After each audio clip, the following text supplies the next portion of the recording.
welcome to Deuce Cast Extra. We are here to talk about, well, a film this evening. We usually just do TV, but we're going to talk about a film this evening. Mikey, I think it's a movie. Yeah, Oh, definitely wow. a movie. Throwing shade at Wakanda already. My goodness. Can you say the name of the movie, Michael? I'm not sure. As you can see, we've got a motley crew this evening to talk about Black Panther Wakanda Forever. This And then won't we're going go to talk well. about episode 11 of Andor and then episode 3 of Yellowstone season 5. So we've got a lot to do this evening. So I'll do some quick intros. Garrison, how's it going, buddy? It's really good. I quit the extra last week, and I just got all this fan mail to come back finally this week. They just said, "Oh, it was so boring last week. You got to come back on." There was an outcry. Show. Get these old men going again. Yeah, so Oh, I'm back. these old men. Roth was there. Roth's younger than you. Wait, Roth's no. older than I am. I am older than Garrison. People were sitting in their car in the garage with the car running until Garrison until he's back, and they're like, back. roll the door up. He's back. They saw Exactly your right. comment last week, and they're like, "Okay, he's not dead. I can." I did. That's I right, peeked in that's for right. I can turn 1 the car second, off. and I literally left after you guys responded to it because I was writing. So, Garrison, looking at the calendar here, I mean, December is right around the corner. Isn't that graduation month? Yeah, so the Whoa. 10th is the graduation date. Are you going full time at the Wow. Deucecast after that? Full time at the Deuce Cast. We gotta can pay pay Kid, you you're hired. nothing. You're hired. You're hired. For You look free. like you got some talent. Yeah, I think the 10th is graduation, 12th is final grade, or 11th is final grades, whatever. The Sunday that Wow. week is final 11th. grades. so- You're moving to the 11th grade. Is that what I heard you say? Yeah. Well, Sophomore graduation. congratulations, sir. We'll talk about that in December some more, I'm Yes. sure. But We're excited for Roth, you, how's Garrison. it going, buddy? Good. It's 32. We're in a warm spell right now. Up Wow. here. Yeah, Oh, that's that's warm. that is a Yep. warm spell. That's nice. Last week it was 8, I believe. Yikes! Mm-hmm. Yikes! It's like 50 here. So. You should never be able to count on your fingers how cold it is. Like the the you air shouldn't be able temp. to say, yeah, it's Yeah. not good. That's It's not supposed to be even. 60 on Friday. That's here, for though. Alaska. Come on. Yeah, Whoa, getting- 60. Mhm. we're gonna All be your warm. snow We have a melt. warming trend as well. Yes, we Mhm. do. Dr. Earl, how's your week been, sir? That's not my name anymore. It's Earl Ukkan. Oh my gosh. Why? Why do you Easy for you to always- say. Why do you That's do what- that? That's what the people call it. That's what the people call it. That's what That is- they call him, the redhead with serpents on his feet or whatever. I don't know. But I took an art history class where we learned about all kinds of American art, Oh. Mesoamerican. Mesoamerican. Thank you, sir. That was a part of it, and you sounded like my teacher pronouncing some of that stuff. So It's Earl, he I'm was born with shamrocks on his feet. well, here we go. Yay. yeah. Anyway, I'm good, Michael. Yeah, exactly. I'm close to it, Melissa. And back by popular demand, of course, we have brought Rhett back. We got that Rhett bump last week. I'll be honest, guys. We got a lot more views last week. So Was it I red or like, was look, it Yellowstone? My hair. Oh, that's a good point. That's a good question. Or was it the fact we didn't have Garrison? Garrison? I mean, think it there's was all red. I'm just putting. Yeah, the question so out many there. people tuned in because they went, "What the hell is this? This is awful. Get the guy back." Well, I Bunch wore of hate watchers. I wore my Fetterman costume Oh, good. No. from. You covering something Where's up on your the back of your neck where's there? your wait? No, That's no, kind of I've where got you've it. got I gotta the pull that Latina out. wife as well. I mean, so you're I you do. know. I do have a. Yeah, she's not. as Although white as she you wouldn't like to in be your cut. face. I don't know. I don't know what Cubano. you're- Cubano. Cubano. Yeah, that's my same bad. thing. Yeah. Same thing. Wow. But it is the Wow. same thing. Sort of. It is. You're right. So we are going to talk about Black Panther: Wakanda Forever. Obviously, we were we all saw it a couple weeks ago. We've had time to think about it. Had time to forget it. Some of us, like I have white guys talking about Black Panther: Wakanda Forever, just what I the know. internet was demanding. Damn straight. It's exactly what With this YouTube timely, demands. this timely content. Timely content. Yeah, that's right, Brian. So let's yeah, go into the 75 subs. socio-political aspects of this film. Yes. The mail-in votes from Rhett worked. That's right. That's Well, right. they kept the polls open late, I think. We did some ballot harvesting, is probably, and The I'm Maricopa hoping that County they're still hasn't checked in, but I'm hoping they're Russian bots, is what I'm hoping. That we just have a bunch of Russian bots They as just voted for the show. Yeah, got confused. exactly. I found out something interesting about monetization. So you have to get 4,000 watch hours and like 1,000 subscribers, I think, something like that. That makes sense. But even if you get the ability to be monetized, YouTube has to say yes, you can, and then they have to look at your content. And if they're not happy with your content, they can say, "Oh, these videos, we can't monetize these videos." So even if you are eligible for it, if in any way your content doesn't allow you to be monetized because of its content, they'll say no. Even though so we're not making it. We'll never get there. You don't have to worry. I just did the math on it. You don't have to worry about that until the year 2257 at this pace. Yes, so, that's about what I was hoping. Yeah, we have a slow build of listeners. Yeah, exactly. Newscast the next generation at that point. Progress happens slowly, then all at once. Class. That's right. It's That's coming. Right. It's coming. Now I don't know how deep Roth will be 75 years going. We are going to have 1,000 listeners. Finally remember Michael and Rhett? Remember those? And Earl? Smash that like button. Wait, boy band video. I don't know what you're talking about, Melissa. There's no thing on YouTube as far as I know. Not on the Deucecast one, but a different YouTube certainly has some videos that are very. It's what's his producer Sean's account. Yes, Sean. That's right. What happened to Mr. Frosty? Matt, Mr. Frosty never came back. Yeah, he never came back. He was here for like one night and was pretty fun in the chat. And he said some crazy things and never came back. So I guess what it was. My memory's bad. I don't even remember what he said.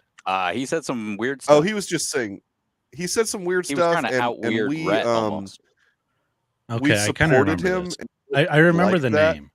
This was about a year ago, right? No, it was a couple months ago. This was like 2 months ago, I think. Yeah, it was recent. It was like 2 months. My memory is really bad. It's probably around Love and Thunder-ish era. Okay. Anyway. Yeah. So let's just go around. Garrison, just how deep do we want to get into Black Panther? I mean, what were your thoughts about it in general, I guess? What does this mean?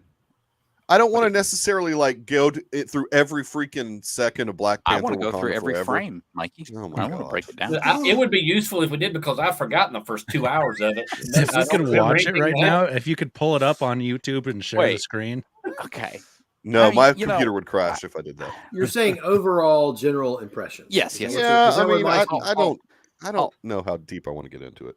I'll expound on. Please do. I'll roll with it. I thought this was a film that was trying to serve too many masters. It was trying to. I don't know if you can use that language with this movie. No, go ahead and cut it. It was trying to serve the death of Chadwick Boseman. It was trying to establish Shuri as Black Panther. It was trying to establish Namor and his kingdom. It was trying to establish new Wakandan side characters like the Midnight Angels. It had M'Baku in there, but barely. It should have more M'Baku. It was trying to set up it maybe 2 Disney Plus shows. We know that Ironheart is a Disney Plus show, and we know that there is a potential Wakanda show that Coogler's got produced that he's able to produce for Disney Plus. That's fair. We had some Val character development, sort of, which was cool. we got to learn about her love life. Yes. Allegra, what's her last name? Valentina Desfontaine. Yeah, Allegra Desfontaine. Allegra Desfontaine. She's no. Call her the Contessa. I just thought it lost focus at a certain point, and I'm watching the third act battle, and I'm like, this is boring. I don't care. And then we get to the end of the film with Chadwick's son, T'Challa's son, named T'Challa. Well, I mean, they would like you to not think anything different there. But... And I was like, this is better than the battle. This was a well acted. That was some good emotional beats. Scene. Yeah, good scene. The stuff with Chadwick's death, even though I cringed at the beginning a little bit, because I was like, oh no, T'Challa's death. Yes. It's the same. They want us to feel like it's the same. Though. You're right. They're the same person, aren't they? That was the best stuff of the movie. The rest, no one in that film who was put on a pedestal has the it factor like Chadwick Boseman had. Letitia Wright does not have the it factor that Chadwick Boseman had. Yeah, there are two actors in that film that could have carried the film. I will tell you who their names are. Winston Duke, who didn't get enough screen time. He has it factor. He's got it. And Lupita Nyong'o. She also has it. She got a and lot. she wouldn't look like a freaking twig in the Black Panther suit, but I digress. Oh yeah. No, it's not a menacing. She didn't. Shuri does not cut a menacing profile in the. No. When she suited up, I was like, "Good Lord!" Yeah. Eat a sandwich. I mean, at least like Chris Evans looks big when he's super soldered up. Give us some CGI muscles or something. Good Lord. Pat him up a little. Yeah, I mean, I agree with most of those points. I felt like the beginning sequence would have had more gravity to it if that had been it. If that had been all that we had to do is mourn Black Panther in that first opening sequence and not mention the character as if I don't know how you do that. Shuri's mourning. Well, because first of all, it jumps a year ahead. And then it's constantly like, Shuri, are you okay? Shuri, are you still in mourning? Shuri, are you still sad? I mean, it was just constant. But then her mother dies too. Get over your brother dying, jeez. And to be fair, in universe, that's the second time he died. Okay. Well, yeah. She said practice. That's true. That's true. But she checked out too that time, so I guess she didn't get to mourn it the first time around. And then it almost like takes away the like Earl, you mentioned the mother dying. It almost takes away the gravity a bit of that happening too, because she's still so hung up on her brother dying. She's very sad. Such a waste of a death scene. I'm sorry. Yep. It was weird. It was it was so. Well, I don't want to get out of order. Go ahead. Well, okay, Roth. Go ahead and ask the next person. Yeah, Roth, go ahead. Yeah, no, I largely agree with everything that Garrison said. I mean, I thought there was some good stuff in that last fight sequence in the third act, but I couldn't really care. I could care less about Shuri and Blue Dude that wasn't Blue's fight stuff. I was like, whatever. I don't care what's going to happen here. I mean, yeah. The opening stuff. That's his name. Namor. They called it 40. They said it 50 different ways. We're sorry. No, you're fine. The opening stuff with T'Challa, I think could have. I don't want this to sound disrespectful, but I think they not overdid it, but it just kind of drug on for too long, and it seemed like it was half the movie. Yeah, no, that's my whole thing too. Disrespectful, but and then it sounds disrespectful. No, I mean. I'm also in the camp that they should have just recast. Yeah, I am too. Oh, yeah. I mean, that's such a tough decision. I mean, why have they got Terrence Howard to do it? Wouldn't that have been better? someone that you need to get someone that's right for the role and delay the film and go on from there. I mean, they had already sucks. I mean. You tell Coogler go away, and we'll get someone else. Because Coogler said he would have left the film if that was the case, and whatever. Look, at the end of the day, I get it. Chadwick Boseman is a legend. He was going to be a legend in Hollywood. He was a big time actor. Going to be. He was. Let's not say is. Let's say was yeah, going. He was going to be. He's a very good actor. He was a good actor. He had an actor. He's become sort of a legend because he died so early. He was building his portfolio. Yeah. I mean, he's no James Dean. What? I'm just kidding. Michael, you're getting on to me because I'm talking Quechua. I don't even. I know. I just I lost what I was gonna say. He's no River Phoenix, but no, I'm just kidding. He's no Dana Plato. They got Michael at least. They don't know that. I don't know what you're talking about. Was she in Facts of Life? What was that? Well, no, she was in Different Strokes. Facts of Life, Different Strokes. Dude, they don't know difference. My point is, this character was around before Chadwick Boseman. It will be around after Chadwick Boseman, and eventually someone else will play Black Panther. That's someday true. that will happen. Son. And T'Challa, not just his son. I mean, at some point, someone will play the actual we're T'Challa. Not gonna wait, we got to wait 20 years for that kid to grow well, up. they could multiverse that. They could multiverse that quicker and have the. They will. Sure, I don't. I hate that being an excuse for things, but well, they've got it. It's out there now, though. So, but my point is, someone eventually will play T'Challa. The character is bigger than any of these actors at the end of the day, and that's something that we're seeing in Hollywood in general, with the movie star debate happening in Hollywood. The characters have become bigger than the actors in a sense, except for guys like Tom Cruise and Leonardo DiCaprio. There are slight exceptions, but that's fair. Eventually someone will play T'Challa again, and I really think they should have waited to make this film with another guy playing Black Panther. Whether that be 5-10 years down the line, I don't know. But I don't know. It just it just didn't hit for me. Somebody else will play Tom Cruise eventually. They would have thrown you out of that pitch meeting when you said, "Let's wait 5 or 10 years." Like, we've had enough. Get it gone. Security. We got to make the money now. Go. Yeah. Dr. Earl, any I agree with a lot of what's been said. I think it was a little overstuffed. I do think 2 hours and 40 minutes overstuffed. Yeah. I appreciate that they did have to address Chadwick and T'Challa's passing. Sure. I personally thought there were some good performances from and I just blanked. Her name just left my mind. The mother. What you're looking for? Angela Bassett. Angela Bassett, I thought. Hey, there's a lot of people saying that they could have a potential Best Supporting Actress nomination for that role. I think Letitia Wright did good. I think she had to really step up to the role. But again, it's this grief-stricken character through the whole thing. She needs a better publicist. She's getting in arguments on Twitter that I'm she just should talking not about be. Yeah. Well, I'm just saying in general, she's got to stop responding to Hollywood Reporter's stupid articles. That's fine. That's fine. But anyways, I don't know about the Namor stuff. I just Namor. Oh, sorry. We got a new way to pronounce it, guys. Another one. Hey, when we're in the South, we call him the Namer. I was out fishing the other day and I did damn Namer feller come up. Hey guys, you found my real roots. I Sorry. agree, Namor, Melissa. also known totally as agree with this. Kalkan. Stop it. I'm speaking Quechua. I'm speaking Quechua. Quechuan is the language of the Look, when Winston Duke says it in the movie, it actually sounds really cool. When Winston it does Duke sound pretty cool. Oh, it does. It does. Namer. Yeah. Namer, I hardly know her. Winston Duke is very cool. Yeah, he is. I think Dr. Earl is cool too, but I think Winston Duke may be a little bit cooler. No, I think so too. I think I mean, I don't know. There were parts I enjoyed. There were parts that, but again, it did seem to play on, and then to sort of. And I know Michael talked about this at one point when we were discussing.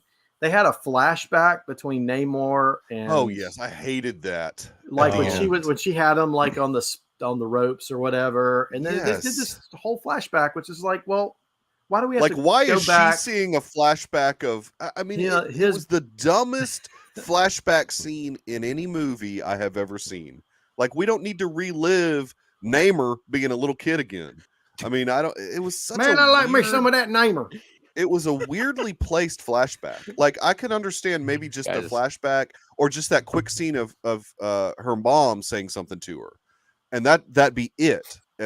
But to get all that, it was such a weird decision. I don't even remember it. I'm gonna say something. I'm gonna say something. I want to know what Rhett thinks. Though. Really, he killed a bunch of Catholic monks. Wait, controversy. I'm gonna say something that was really. A little disappointing. Here we go. Really controversial. You gonna beat the pizza place joke? Riri Williams is the most shoehorned in character I've ever seen in an MCU film, and let me explain why I think she's totally pointless in this freaking film. Girl, not Iron Man. She is at MIT.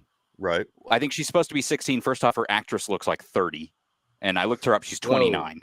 Oh, she is. She's 29 for real. Oh, I thought she was younger than that. Wow. She looks old to me. I am 25. Okay. I can tell. That's people my age. You can look old. Yes. They all look young to me. She's elderly. That's what I like about. Never mind. I get older and they stay the same age. Sometimes Michael thinks I'm 30. Sometimes Michael thinks I'm 18. I do. I don't ever know how old Roth is. Yeah. She is at MIT She builds a vibranium detection machine. I totally forgot about her. Okay, a vibranium detection machine. How does she know how to detect vibranium? This sounds like Garrison. Here's what this sounds like. No. Here's what this sounds like. And I know this for a fact that Coogler said the original script had Chadwick in it and was a story between him and Namor. Sure. This sounds like this was Shuri's subplot, which would make way more sense. Well, that's her building something, her going off to MIT on her own, building a machine like that, the government real geniusing it and using it, and there was a lot of shifting and taking around. it. And Garrison with the real genius reference. Why would it? You don't think the studio came in and said, put this character in, find the spot? Oh, I'm sure. Yeah. Okay. And why was it not? She's building Iron Man-like tech at this college, and the government is going, "Oh, hey, this is interesting." And hey, here it leads into Ironheart and Armor Wars. She wouldn't have been Namor wouldn't have needed to go kill her. Yeah, I know, because she's pointless in this film. And also, like, is that is she the only? Did she make a schematic? Is there any? Can we reproduce this thing that the kid made? Or is killing her in the whole thing? Like, the telephone was still going to be invented if they had shot Alexander Graham Bell. We never saw her machine. We just know that they took the designs from her and used it somewhere else. That's a dumb plot point. She was the MacGuffin. It is bad writing, is what it is. It is forced in-universe storytelling that doesn't make any sense. Sorry, Kevin Feige, that was a bad move. What about Imretu? I want to know what he thinks. It in properly, it's fine. I blame Bob Chapek, and that's why he's gone. Yeah, I hope he gets a comeuppance for this. I heard a crazy statistic that I had no idea. He was on the job for 999 days. Couldn't even make it to 1,000. Oh man! I wonder if there's something in his contract that said if you get to make 1,000, it to 1,000 you get a days, bonus. you get a double bonus. Yeah, exactly. Just like how we're not going to see Carson Wentz again, because if he plays like 8 more snaps, that third round pick becomes a second. I like that. All right, Rhett. It's the floor is yours. Okay. Look, obviously, this is not the movie that anyone set out to make, right? Right. This movie, this is Plan B, and it felt like Plan B the whole time, beginning to end. It felt like a mistake. Like people were in roles where they didn't belong. Plots were developed in a way that they should not have been. Interactions happened between people that shouldn't have been there. It felt that way from the beginning. Now, I like the honor. It was a little meta for me. Mm-hmm. Yes, I agree. The whole T'Challa thing at the beginning, just a little bit meta. But it's fine. I like the Marvel logo. That's a good. That feels a nice touch. And then let's move on. Making the whole show about, what it did to Shuri's character was she was fun, right? Really sassy, really witty. Oh, in the first film, she was flipping people off. Like, hey, I'm shitty. Sassy, high five. Saying outdated memes by 2018. Yeah, right. Yeah, right. Yeah. But we didn't get any of that from her. They mire her. They change the character to the serious, ponderous. She's not quite probably capable of pulling all of that off with the gravitas that the lead in a tent pole like this requires. I don't think she did well at it. The Riri Williams stuff was just terrible. The design was terrible. Oh, did you like when she blew up all those cop cars on the bridge for no reason? Murdering our fine people in blue, boys in blue. That's unacceptable. Making that thin blue line just a little thinner. I thought the plot was a little ridiculous. The whole, Namor's getting ready for the Iron Bowl. His whole purpose, that instigating event for him didn't make any sense. The way he kills the queen, and then we're buddies at the end, like that. Like I don't like that. That's too much of a kind of character business. Yeah, like the end stuff there was almost like Thrawn, like, oh no, everything went wrong. That was my plan the whole time. Yeah, I know. You know what? I would have liked it if Namor was in his little cave looking at paintings and being like, "Yes, I understand." Look at this Wakanda knot. Yeah, Lupita Nyong'o, I thought was pretty good in it. She was good to see her back. One of the strongest things about the movie for me. In so many ways. In a couple of specific, and then this is spoiler territory here, but am I remembering correctly that we defeated the villain with a space heater? I just want to make sure that I saw that right. Yes, yeah. It's a dehydrator. Yeah, exactly. Basically, they were trying to turn him into beef jerky. Yeah, right. Yeah, that's dumb. And dehydrator. And let me tell you, who's rolling over in his grave right now is Qui-Gon Jinn, who's like, you can take a spear to the gut and then just walk away like nothing. It's happening everywhere now. What was that about? It is. It's happening everywhere. I didn't understand that either. Look, I can take the heart shape, purple, whatever, blah blah blah. Gives you maybe a little bit more. It didn't do much for T'Challa, but okay. Yeah. Well, so my headcanon is he had stopped for some reason using the. Well, there was none to use, right? There was none to use left. Yeah, but this was synthesized. If you go back to Civil War. Okay, not the Civil War, but Civil War. Not Oregon State. But Captain America Civil War. Called that anymore. You know, his father was the Black Panther, right? Right. He dies, and T'Challa is instantly Black Panther. Okay, maybe they had some juice for him, and he buried himself in Germany. Yeah. But they also he also lost that power somewhere along the way, so he could duke it out mano a mano with Creed. So I can't remember. Creed. Killmonger. Yeah. So you know, he lost it play because a little fast and loose with the heart. Well, he lost it because they do the fight and then make him lose it. Did it? I can't remember. Yeah, so they have a thing. They he take was something already that makes him lose. but he became the Black Panther. Like he didn't have to fight anybody He did not take a heart-shaped herb in Germany. Yeah, in Sokovia or where? Sokovia. Wherever that was. They were in Lagos. They didn't show us having taken. They were in Lagos. Is that right? Lagos, correct. He might have a little bit of power. No, Lagos is where the African nation. That's where That's where blows it up. This is a hot take, but I agree with it, Melissa. I kind of felt like that was weird too. Yeah. Well, the other thing about that is, first off, I know several people on the show were like, "Oh, I hope we see Michael B. Jordan." I said it, hey, because I knew Letitia Wright can't do this. They were never going to bring him back to be Black Panther. I'm very happy they didn't do that. I knew exactly. I read a leak a long time ago that had him in the thing where Shuri went to see him and blah blah blah. Anyway, I knew that's where he was in the film, and I knew people were going to be disappointed in that scene because he wasn't in the film otherwise. But in closing, yes, I thought it was pretty bloated, but not in a like Michael Bay movies are bloated. This was bloated in the opposite way. There was just not very much memorable. The Julia Louis-Dreyfus stuff I want out of the MCU. I can't. She's in awful. It, man. She's going to be huge. She's terrible at it. She's not. She has no menace. She's not. Yeah, she's not really menacing. Feel like she's a step ahead of anybody. It's awful. Yeah. And I want less of that.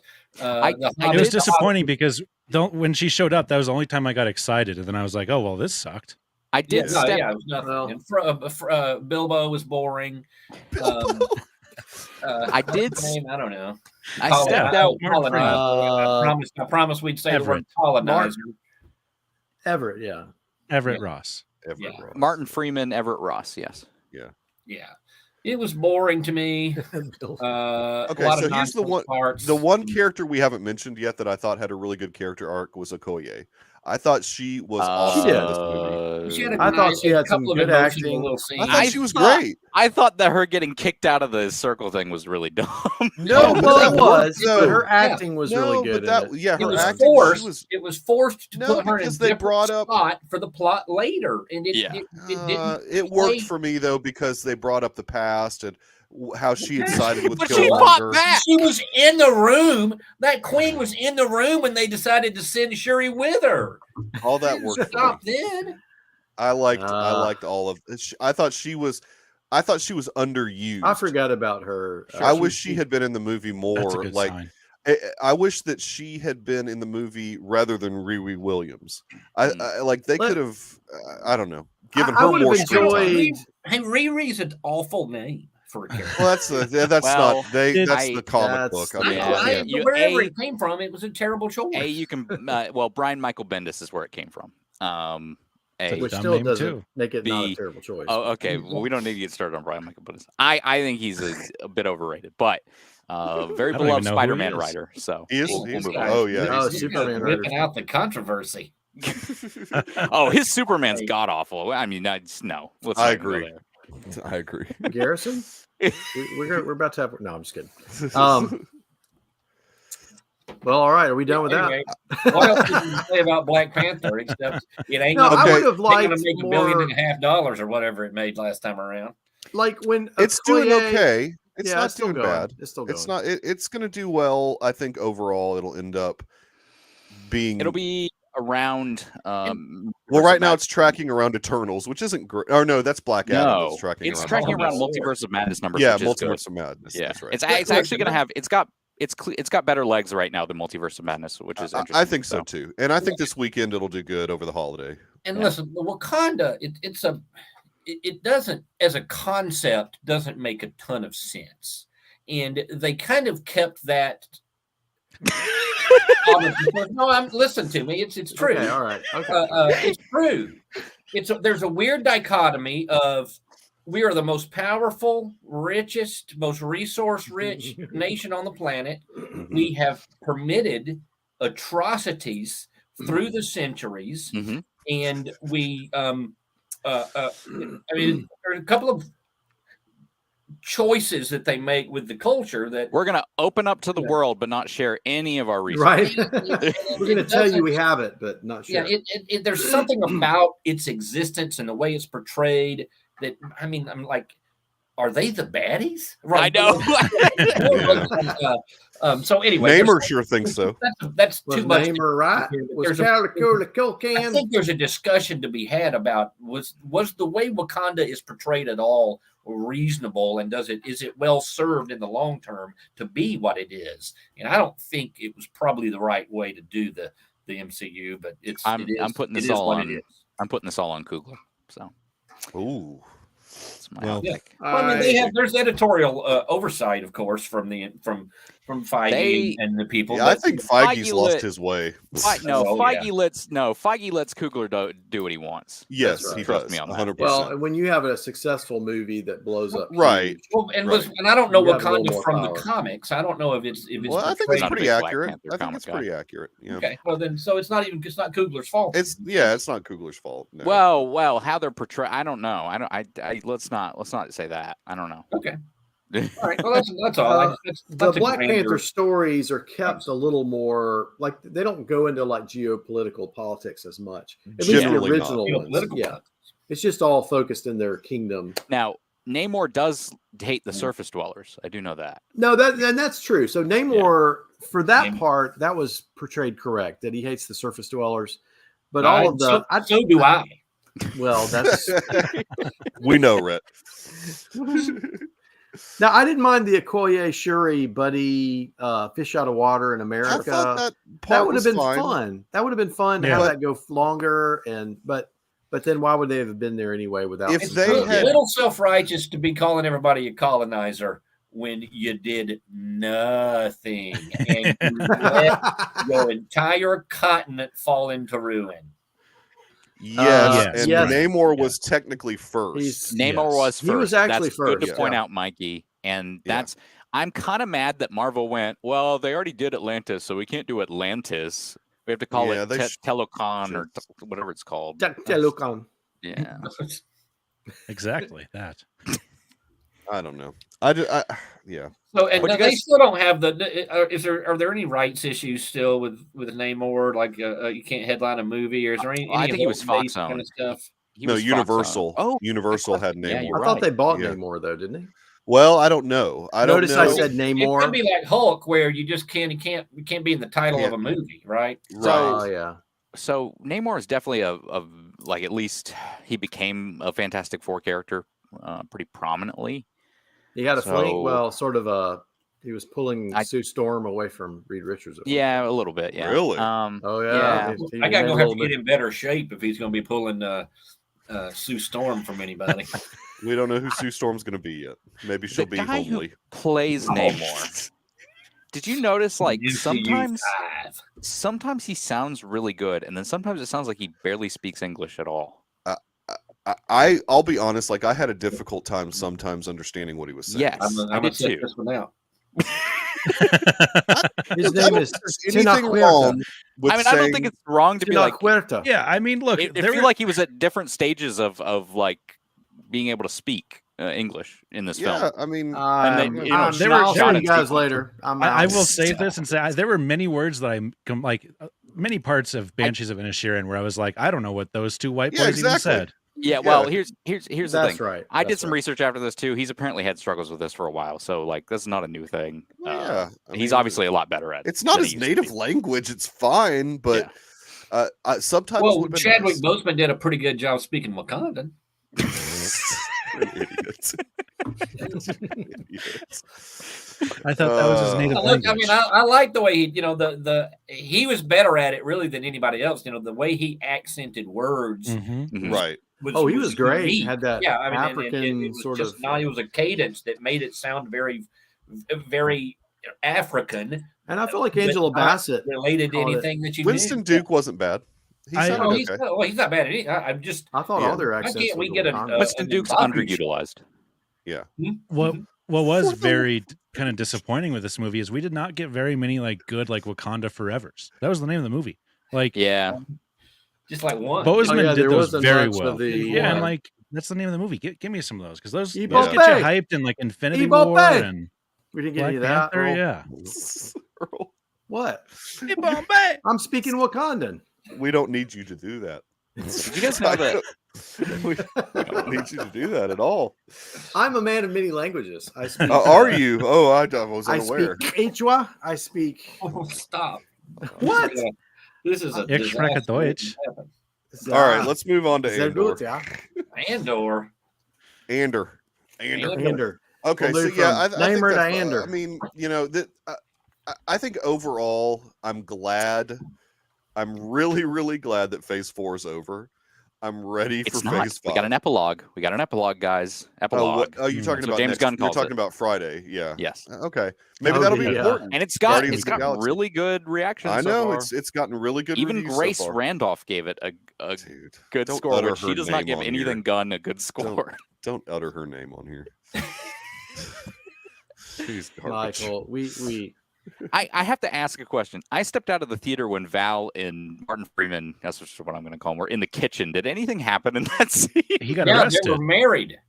Okay. Yeah, they had been. They were married, and he got arrested. He got arrested. Yeah, and he got arrested. He was in a car next. I saw. I was like, oh, okay. She pulled out handcuffs from the he arrested her spoon drawer.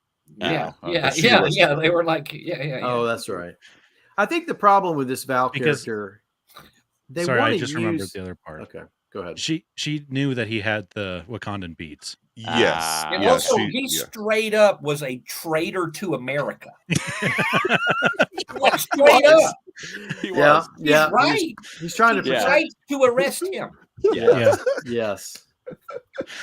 I'm sorry, Dr. Earl. The problem with Val. No, I think in Captain America and Winter Soldier, she was a little more serious and sinister. But I feel like they're saying, oh, wait a minute, this is Julia Louis-Dreyfus. We need to make her funny. And they're giving her these lines. And I'm like, no, they need to keep her, let her be serious. I mean, she's supposed to be was so mysterious in The Falcon and Winter Soldier. Yeah, I think so too. Yeah. I mean, it was a small part. Having her dance like Elaine was a mistake. That is what happened in the kitchen after she arrested him. That's in what the Black Panther. Oh, you missed that part, Gear. Yes, they should have. When you said Val, I was thinking Andor. Michael Richards and Black do not mix. He needs to atone for the comedy. Well, yeah, how come they didn't cast him as Everett? Cast him as Everett Ross. Oh wow! enter every room. Michael Richards is in a gutter. Yes. Down by the river. He is No, he Face was down on in a ditch somewhere. One of the Curb Your highlights of Enthusiasm. UHF. He is Stanley Spadowski or whatever. Yeah. yes. Okay. All right, let's talk love about you, Andor. I mean, I hate to just like unceremoniously leave Black Panda Wakanda Forever behind, but Black I mean, what? in all honesty, That I'm Black Panda. It's like I said we're Panther. pandering You to said Black China again. Panda. no, I I want to see that now. I feel like Panda. I said Yeah. Panther. We've had Black Adam, Black Panther, You said Black and now Panda. I'd watch that. Oh gosh, this is not going well at all. Well, look, It's to Red me, like, Panda. and I know we still have Turning the red. epilogue, but an That's the epilogue's Chinese version, yeah. an epilogue's not going to save Phase 4. Phase 4 was the worst, Oh, the yeah. worst. I'm ready I for mean, some Spider-Man Kevin was Bacon. good. I like. Look, of all the series, I think Hawkeye was the one that I enjoyed the most. Yes, I liked Hawkeye a lot. So series I enjoyed the most, WandaVision, Yep. Loki, and Hawkeye, and Yep, Moon I'll Knight. say that. For me. And movies I enjoyed the most was Spider-Man, Shang-Chi. Shang-Chi was good. Yeah. Shang-Chi was the one. Yeah, I mean, like other than Shang-Chi. Spider-Man, obviously, but Shang-Chi was Doctor like Strange a little exceeded bit. my expectations. Yeah. Mm-hmm. That was a great fight scene on the bus. One of the best choreographed Oh, yeah. And fight Brad, scenes is someone in the MCU. as someone who's really gotten into Jackie Chan movies in the last few years, I mean, you could just see the influence all over that film. Oh, and that fight was great. Then you Yeah, learn the that bus. one of Jackie Chan's stunt coordinators was on the film. You're like, oh, part of the stunt team. It's like, yeah, you can see it. I think Rhett's frozen. This has happened to him quite a bit. It's all right. lately. And Ted, I agree. He I liked freezes. Miss Marvel too. I'm not gonna lie. Yeah, I Marvel mean, was- okay. Miss Marvel I was guess I'm better just. than I thought it guess would I'm be. more talking Yeah. about like the standalone films that You're they talking tried about to the do, like movies. Yeah. Eternals and just any of the standalone films to me struggled a lot. They I mean, couldn't Shang-Chi connect was them. fine. There just there Shang-Chi. wasn't a Well, lot of Shang-Chi was connect. great. It was Shang-Chi was fine. good. It was good. It But was great. they need to like have that character in something sooner rather than later, though. They They don't got need Wong. to. They need to Wong's stop making connected. comments about Scorsese. I want I know. Aquafina everywhere in the MCU. Yep. Wong, yeah, he's like the glue that's Aquafina. holding it all together. Wong is the glue, and pretty soon we'll have Madison. That's right. Aquafina everywhere now. Yeah. No, I do not. I'm not a big Aquafina fan. Her voice Yeah. just drives me crazy. She But- was good in that show, actually. She She was. was. I think she was very good in You that. She was good in haven't Crazy seen Rich No Way Asians as well. Home? Yeah. Who hasn't seen No Way Home? Ted? Oh, wow, miss- Ted. Ted, come Well, on. we can't look. David hasn't watched like half of the MCU shows. No Way Home, man. Yeah. That You was know. a cultural event. Is Yeah. she Look, talking about- I'm with. like missing Look, a I movie. understand Ted. There's this group of people that, like, when they see Sony and Marvel, they are adverse. But I mean, you just need to just morbid up, Ted. You just need to Morbid up. You Morbid. need to jump into the Sony Marvel verse. No Way Home's excellent. Spider-Man 3. Is he talking about the one with the emo Spider-Man with Venom, and Sandman and Topher Grace. Topher Grace? Great as Venom. That's Spider-Man Brock. 3. Oh, yeah. Yeah, Spider-Man 3. I All right. disagree about getting Shang-Chi and other stuff. I think it's better for them to take their time. Well, I'm not saying that we need like He's gonna show Shang-Chi up soon. 2. He's gonna I'm just show up saying soon. that I'd like him to like that. We don't need to forget about the character. I mean, it's just I don't I know. haven't They don't forgotten, need to- Mikey. I know. Yeah.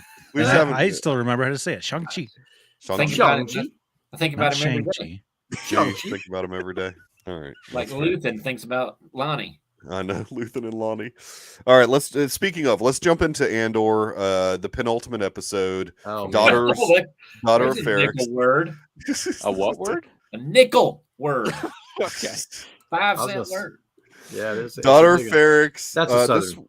this one was directed by a guy that directed some of the episodes before. Toby, or is this not? No, Benjamin Benjamin Caron. Cannon. Yeah, Karen. Yeah, Yeah. he directed some stuff before. Sure. This one was actually written by Tony. Okay. Different. Oh wow. Okay. Yeah, and I think he writes the finale too. This was look, fantastic episode. I just rewatched it a few hours ago. I did too, and I really caught a lot more this time. And man, where do we want to start? I will say the Narkinians. Oh no, they're delightful. I don't know, Yeah. man. Oh, I really like them. I like the those link- guys. Yeah. I like Yeah, those guys a lot. I like the reversal. You know, you didn't expect them to turn out to be Yeah. right. Right. Right. It was a Okay. quick reversal And it though. was, There's- but it was but it was well timed. It wasn't on a dime either. It subtly, like you started picking up clues that what these guys are on our side, and it was really well written. And I liked the language. I liked the other guy who didn't speak English just at like, all. He was just grunting. Yeah, it's a good setup for that too. Yeah, I had to put the His subtitles routine, on. You know, he kept repeating his name. It was just, I thought it was great. Maybe the worst digital effect in the show when those things shoot out, though. Oh, sorry, Dave. We just started talking about Andor. You're too late. You missed the. You missed Dave, go. Dave, go. Wait, go. Yeah, I want to hear Dave's thoughts. Okay, good. No, Okay, go ahead. Wakanda. Here's my problem with She-Hulk. No, Wakanda. You haven't even watched. Wait, yeah, you did. But you have. The You finale watched is a She-Hulk? disaster. You haven't seen some of the other shows? Come on, Dave. Are we not talking about She-Hulk? I No, figured it's eventually we get to Wakanda. that. We keep skipping it. Dave, you got to give us your Dave Conda forever. Dave Wakanda Forever. It was good. It was all right. Oh. All right. All right, well, good. No. Do you have anything? I think that the more I think about it, I don't want to say the less I like it, but the less enthusiastic I am about it. That's fair. Yep, I thought that's pretty much how we all are. I thought Chadwick Boseman would probably be pleased with this kind of dedication to him. I mean, it really was about his death as much as it was the furthering of the Wakanda story, which I guess is part of his death. I liked Namor. I'm not that familiar with Namor in the comics. I know people who are purists are all up in arms about like, oh my gosh, it ruined it. I thought it was a good character. I thought he stole every scene he was in. The winged feet obviously seems stupid, but that was in the comics. I love the winged feet. You know, I would have actually enjoyed like the way he moved, and the some of running that in the CG air was I love suspect. that. Some of that CG was. I mean, a lot of the CG was suspect. I feel like new, but Those This wings is are an- stupid. this is a one-off, They're great. really, in the Marvel universe. I feel as if this doesn't have much of an effect of going forward in Marvel Phase 5, other than Black Panther now being somebody else, and that's it. Well, You know, yeah. so I don't know. It was okay. This is one I'll never watch again. I've seen the original Black Panther a couple times, but this one it was fine. It was serviceable. Phase 4 has been a mess. I'm glad Phase 4 is over. I'm looking forward to 5. Hopefully they'll right the ship. And Iger's yeah. gonna right the ship, guys. You heard it here first. Garrison does want to make sure and correct us that we still have the epilogue that comes out on Friday with Okay. Guardians of the Galaxy. it's Holiday Special. gonna save everything. It's gonna Kevin Kevin save Bacon, all of the Phase character- 4. The character of Kevin Bacon is going to bring it all together. I'm out of the loop. Tell me this epilogue nonsense. What are we talking about? Guardians of the Galaxy Holiday Special. That. Oh, okay. No, I knew that. Yeah. Yeah. I thought there was some. I actually heard it has profound more. event. I heard it has more universe implications than people have realized. Oh no! Anyway, No! I've heard the same. I've heard it's going to be a big deal. So Feige says it was the first thing conceived of for Disney Plus. Yep. While they were Really? filming Guardians 2, DC Boy said, "Hey, what if we do this?" And you're like, "Great." What's his name? I can't remember. Gunn. James Gunn. Gunn, James Magnolia fan 69. So yeah, but he does good work. yeah. Well, I'm looking forward to watching it, and I do hope that it solves something for Phase 4 for me because I don't know. Well, it's not going to have enough Madison for me. Madison. I do kind of feel like they were on the verge of trying to do a Justice or a Batman v Superman where they were trying to wedge in a whole lot of new stuff and kind of just slip things in Yes, order Dave. to build onto that later. Yes. And one of the downsides of Batman v Superman was they tried to do too much in that movie to build onto. Would you instead say, of fleshing Dave? the story out? Would you say And- Dave, it was trying to serve too many masters? Possibly, although I don't know wouldn't if say you that about should use Wakanda that Forever. term. Yeah. You know, Well, but- Garrison should Yeah. have said that. You know, I'm not going to say that. But well, I guess as a half minority, I might be able to say some of that and get away with it. Anyway, you did a racism. So no, I think that I also think that the character of Ironheart was not necessary to the story. They could have done that. we without pretty her much at said all. the same. Yeah. Um, Garrison said the same thing. You know, Yeah. I'm the actress was fine. It feels like whatever. Dave. It feels like a Shuri subplot that they gave to Riri.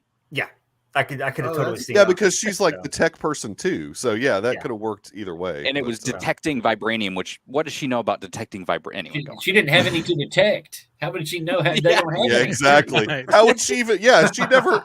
Yeah, exactly. That's so Also, dumb. we have to kill the people that make the girl that makes the machine. Why not just kill the machine? And Yeah, why not break the machine? Well, should make a new one. But apparently, they don't think got that the brain. plans and schematics can be. Well, he lives underwater. He didn't know about copiers and things like that. That's true. Paper and water don't mix very well. It never occurred to him that she just drew a picture of how to do it. There's a poster that's got it's like putting a burrito together. They tell you how to put it. You just hang it on the wall of the lab and put it. By the 7th vibranium machine, it's like all falling apart and barely turning the lights on because it's a copy of a copy of a copy. All right. Andor. We've been doing all this. Right, Dave's ready. We've got to dive How into far have you gotten Andor. into Andor, Dave? Dave, I haven't watched any of it, but I've read all the wikis. 1 second of it. No, Really? Dave, I've read all the wikis. look, You've read the rookies. Okay. Oh, Let's talk about this Daughters of Ferrix. You're missing a pretty good show. Oh, I'm sure You it's are great. missing a pretty good show. Well, I mean, listen, Dave's he's gonna watch. On my first viewing of it, and I watched it at 2 a.m. I stayed up for it, and I'm going to stay up tonight to watch. I'm going to it try. now. I'm actually going to try tonight. I'm going to do it. I'm going to do it. Fine, you know what? I'm going to do it too.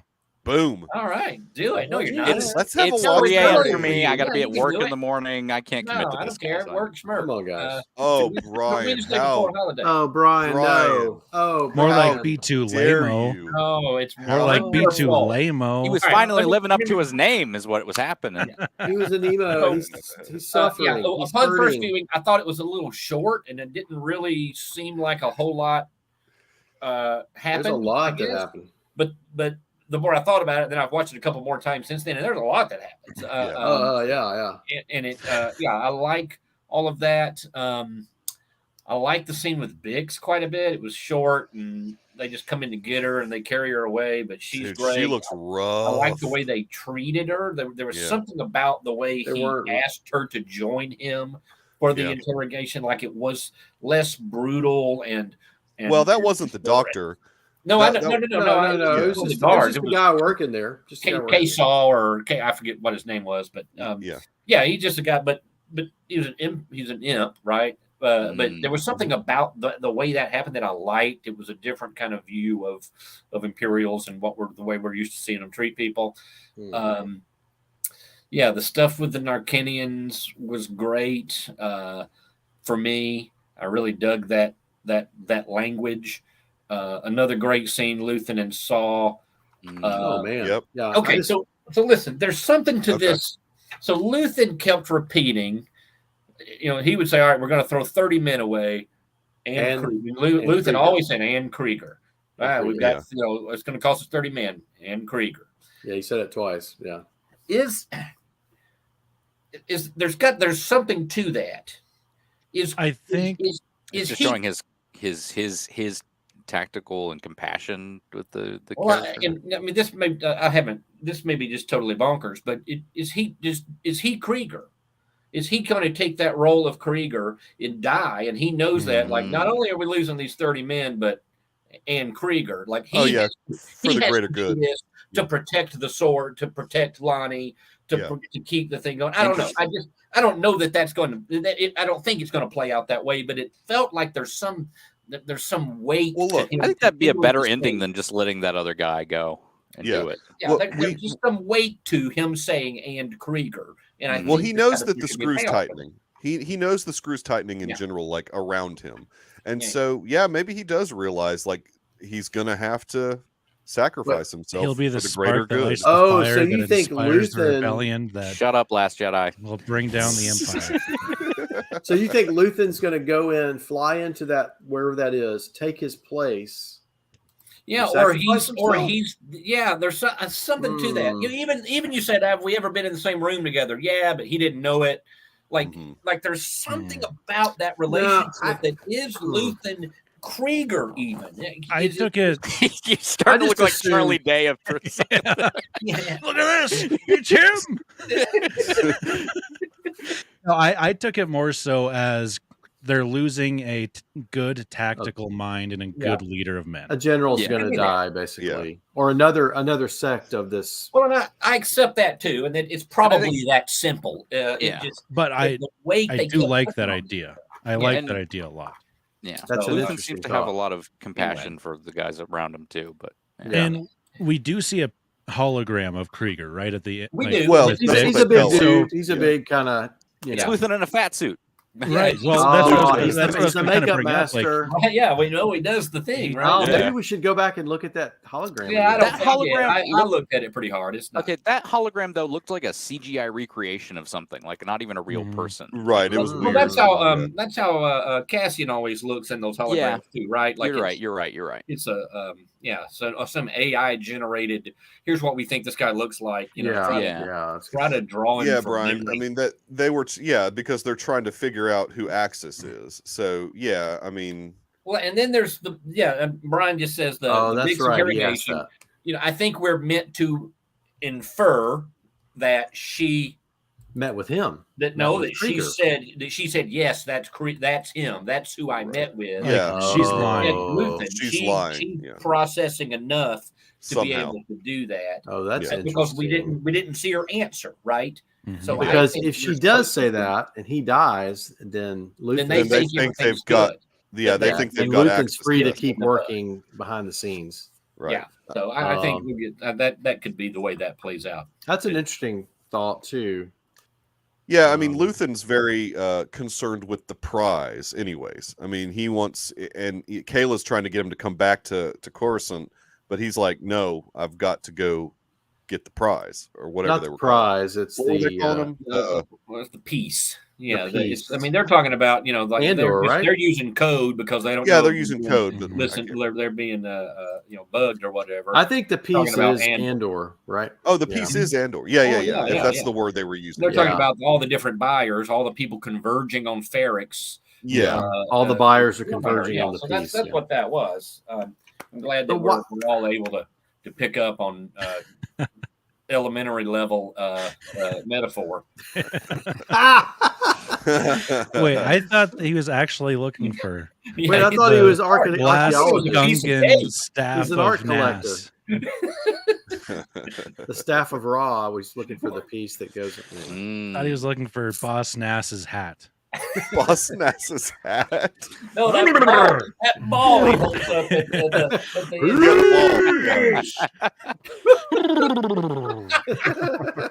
Man, the prequel trilogies were great.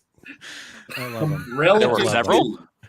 I wish there were. We could really get right. So, but I think, don't you feel No, that Ted. Yeah, you're right, Ted. That's good. We're not. We're gonna want to, but no, we're not. I mean, they've got season 2. I don't know. There's going to be a showdown at Ferrix again, right? I wish it was lost all over. I think most of the action that we've seen from previews appears to take place on Ferrix. I think it's going to be a Ferrix showdown. With all the players in place. This may be a big. Which Rhett, you offline you asked like why Andor like knowingly going back to Ferrix like he is I think it'd be dumb for him to go back. It's because he knows the imps are going to be there. I mean, I mean, he knows that he's under. He doesn't. He knows they're there. He doesn't know that they put the screws to everybody quite in the way that they have. He doesn't know they've been searching for him. Picked up Bix and all this other, right? Yeah, and they're setting up that funeral stuff. But So, but it seems out of character for him to go back to that. Well, he's been in prison. Nothing he can do. You pay your respects, but like. Yeah, he's pretty cold-hearted at this point. Yeah. And they all just expect him to go back. Maybe he doesn't. I don't know. We haven't. Well, have we seen him there in any previews that we haven't? So he's been in prison. He doesn't know that the Imperials have been looking for him. So he's kind of out of touch with everything going on. You've got to imagine that he thinks they are, though. I mean, what? I don't. They were on to him before. Were they on to him before though? He doesn't know how close they are to know. Yeah, I don't think he ever knew that they were on to him because I don't think so. I thought Bix kind of alluded to that when he was there last time, though. She was like, "Get out of here." I mean, and he did have a shootout with them and escape because Tim turned him in, right? Yeah, right. And like that wasn't the Empire specifically. That was I took that more so as the people of Ferrix would turn him in because they're so upset that the Empires came in because of his actions. It's no longer this lone security force. And so it wasn't Bix didn't know that the Empire was close. Okay. That's how I But there were stormtroopers like he knew that they were there though. But he doesn't know that they tied that the reason they were after Andor and Tim remember Tim dead, Bix's boyfriend. Two ends. He turned him in because he knew he stole that equipment. Right? And no, they don't understand that the Empire has tied that equipment to Aldhani. Right. And Andor doesn't know that they've made that. He doesn't know that they're the noose. Nobody except for the ISB knows would that. Be stupid enough to go back because he went back and snuck around the last time. If he thinks it's the same now, he might go back. But I don't know. Well, yeah, I mean, and I guess that's why Dedra Marva. I guess that's why Dedra's saying yes. We're definitely going to allow them to do this funeral because she's hoping that that'll be the Venus flytrap to get him back to Ferrix. And so does her boyfriend. Yeah. Oh, and now he's yes. Cyril's going to be there. I know he's there. Oh man, the romantic tryst that's going to occur on Ferrix. I've got to be honest. I do not like Cyril. I don't like them in a room together. I'm so sick of the character. They turn on that sound of that species, those children being slaughtered by the Empire. That they used to flip that on. Romantic music. Tie I will be so excited for season 2 if Cyril dies in this next episode. Oh, Cyril is a great character. Cyril. He not can't stand him or his Cyril mother. Is the they're gonna meet up at the brothel on Rick's Road. That's a different planet, but that's okay. Wow. Hey, somebody said it in the chat, and I don't remember who, but somebody mentioned is Cinta possibly the long lost sister of I don't think probably so, but it's certainly a consideration. I think Carly could be the one working with Luthen. What's her name? Freya? No, she's Freya. Looked the ethnic part. Oh, she seems Freya and Val was great. Val. Yeah, that's another. Yeah, that was a great scene. She did not like. You don't even remember her name, Mikey, do you? Val. I can't pronounce name. Cassian Andor. Cassian Andor. Earl's got the best impression. Cassian Andor, I'm a Jedi. Cassian Andor. Liam Neeson? What is that? Special set of skills. I've got a certain set of skills. I'm Bootstrap Bill Turner. Yeah, that's Pirates of the Caribbean. He kind of does the same voice in every. Definitely. Look, so he definitely stole some money from his mom, right? I mean, that's his own money. Why did he sneak around and wait for her to? He don't want that lady on his breathing down his neck about where you going. He just had to skip out. He's got a job. Like she would have lit him up if she thought I don't know. I just saw that jewelry and the little thing, so I thought maybe it was her money. Well, I think that was his safe that he talked about. I thought he stole from her. I thought he took from her. I thought he was stealing from her. Maybe he did. I don't remember the scene. It's like in Sideways. I didn't read it that way, but you might be right. That could be it. Got flashback. Well, because he was sneaking, like waiting for her to leave. But you're right. I mean, he just But who wants to? Wait. I'd lay with my head under my pillow every day until she left. I don't want her jawing at me. Yeah, she had a pretty good burn on. Now he was talking to that. Oh, that guy came back. Sergeant. Yeah, the sergeant was back. He is awesome. Oh yeah, love that guy. I'm here in the boner, Commander. Yeah. Oh, and listen, the way they I like that they, you still call each other by their rank or whatever. Yeah, he was mishearing everything that Cyril said. I mean, that was good. Oh yeah, that was a good little scene too. Yeah, and then he froze and. Listen, whenever they start releasing the toys for the Fondor, whatever form that takes, Lego, Star Wars miniature pieces. Wherever, I'm going to own every one of them because that could be the next HasLabs. That is a cool. Oh yes. How far out do those laser things go? Yeah, you push a button and it pops out. Yeah, I don't know forever. That we saw them. They never end. They're forever lasers don't. Yeah. He just split the universe in half. Yeah. Listen, he didn't have to fight those ties. No, he could have thrust it away. Yep. And been on his way. The droid still had to calculate the hyperspace jump, but he could have been out of there. But he did. He turned back around. He did. He wanted to murder some people. That cannon took 2 shots to take the first one out, 1 shot to take out the second one, 3 shots, 2 kills. That's the best auto cannon anybody's got. He's got a good one. Okay, and then the other 2 ties that he. It's because it's voiced by David Collins. guys have terrible turn radiuses. He could have been out of there, but no, he blew those things up out of spite. He's vicious, I will say, dude. I really like those things that he released to the gravity. Like, that was awesome. Caught in the tractor beam and then tear it to shreds. Yeah, and how the debris was floating away. Were they like pieces of metal? Yeah. That's what seemed like just like shards of metal, loose metal, and just let the. It gave me that feeling. That gave me that feeling like the first time I saw the Holdo maneuver. It was awesome. Well, the first time I saw the Holdo maneuver, it was awesome. But I think this holds up. Harrison just left the chat. This will hold up better than the Holdo maneuver canonically, I believe. Look, those were great effects. I like the debris floating there in space, which is not something Star Wars tends to do. That was a beautiful planetscape. You could see it was low orbit. You could see the cloud height. It looked great. And in that final shot over the imp's shoulder out the window when he hyperdrives away, you see the smoke plumes from the destroyed TIE, like low orbit stuff. I mean, there's attention to that I'm still talking about in Andor. Like I can't believe I'm getting this much detail in Star Wars. Yeah, well, it's because they care about the show. Oh, whistling birds. Maybe it's because they care about what they're doing. I mean, if they were whistling birds, I like it's a waste of best. Yeah, well, that would suggest that maybe J.J. Abrams doesn't care about what he's doing. Sir, J.J. Abrams did not start the downtrend. Let's just. Oh no, he didn't. But he certainly kept it up. He perpetuated it. I don't think Force Awakens holds up to scrutiny. You can blame Bob Jacobs. We loved it when it came out. I saw it. I've seen it in a theater in 2020. I loved it then. I think it is JJ's fault. The moment he said, "I am only doing one movie," the blame was. Well, but that's on Lucasfilm for doing 2-year gaps. Let's not bicker and argue over Star Wars.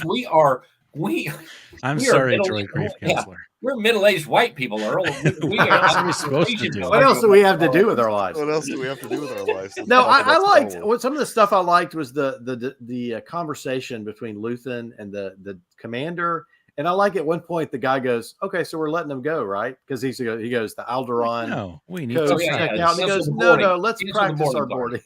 Yeah, he's like, "No, we need the practice." Yeah, we need the practice. They weren't going to find anything. But Luthen still didn't want to fool with it. Yeah, I kind of wondered if he had just let them do that. He probably would have just been fine. Yeah, like they had okayed him. Like they were like, "Yeah, this checks out. He's Alderaan Trade Alliance." He didn't want the stench of imp on his ship. Well, and they might have found that ship is all tricked out with all these weapons. Yeah, so that's a little. That's fair. That's fair. That would be a not exactly a trader ship. No. Anyway, Andor though. So Mon Mothma basically admitted that she is going to sell her daughter off. I mean, well, her daughter's part of the traditional. That was weird. She's going to say, "Here's your choice," but that kid, the way she thinks, he's going to choose. Yeah, she'll choose the guy. What's going to get Mon Mothma what she needs? So it's still a dirty way to do it. But you got to come up with $400K. Remember, we're not going to have empathy for this terrible daughter and the husband because they're terrible people. So we've already decided that. Well, the girl, I feel bad for the girl. She's going to get a husband. She'll be fine. Teenagers are do that sometimes. Everyone needs a husband in their life. They act. She's brainwashed. I feel bad. Like she's gotten wrapped up into this. It's bad. It makes me feel bad. No, I think she's doing the right thing. Tradition is a good thing. Reject modernity. Her aunt was freaking out about it, though. Her aunt's a little. Oh, they're modern progressives. That's why. Modern progressives. I don't think. Yeah, that's a.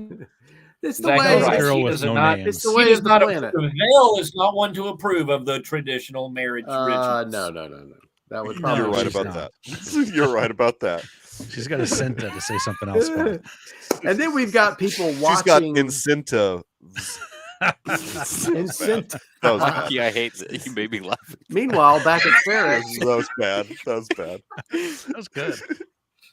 B2 Emo, I'm here for you. I'm a droid grief counselor. Dude, I cried more about B2 Emo Oh. than T'Challa.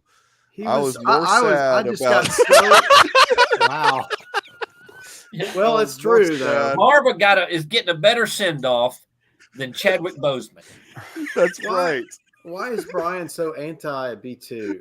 No, Brian. Brian, he's a droidist. B2 Brian doesn't like droids. Yes. B2 lame-o. B2 was living up to his name, so yeah, he is. When they zoomed in on his little Oculus there, they zoomed in. It was all blurry. He was looking around. Man, I had to pause it and go. I had to take a minute. For real, I was The same feeling I had when Bing Bong died. Oh yeah, from Take her to the moon, Andor. Pixar. Take her to the moon. I'm just disappointed because I really thought we were going to get to see Fiona Shaw fight like this big orange man in this. Oh, dude, she was Who's Fiona Shaw? Big orange man. Marva. Oh, okay. She said it was going to be about that. Yeah, there was, disappointed. I thought there would be more to the symbolism, of one of the last things we saw her alive, when Andor leaves, she picks that gun up off the table. And the last shot is just her standing there kind of in her room holding a rifle. And there wasn't really any payoff to that. I thought that was. Are we saying that droids are. Brian, did you see Solo? There's some emotion. There is some deep emotion. Droids are now people too. You know what? R2 shows droids right. Screw B2 Emo. No. R2D2 shows a lot of emotion. So does C3PO, especially in a movie that isn't that great. But Rise of Skywalker, the 3PO stuff is very Mikey good. Mikey used the defense of Solo. Yes, I know. There's many other defenses. She felt some emotion. Yeah. Brian, droids will only have emotions in Pixar movies. Libido.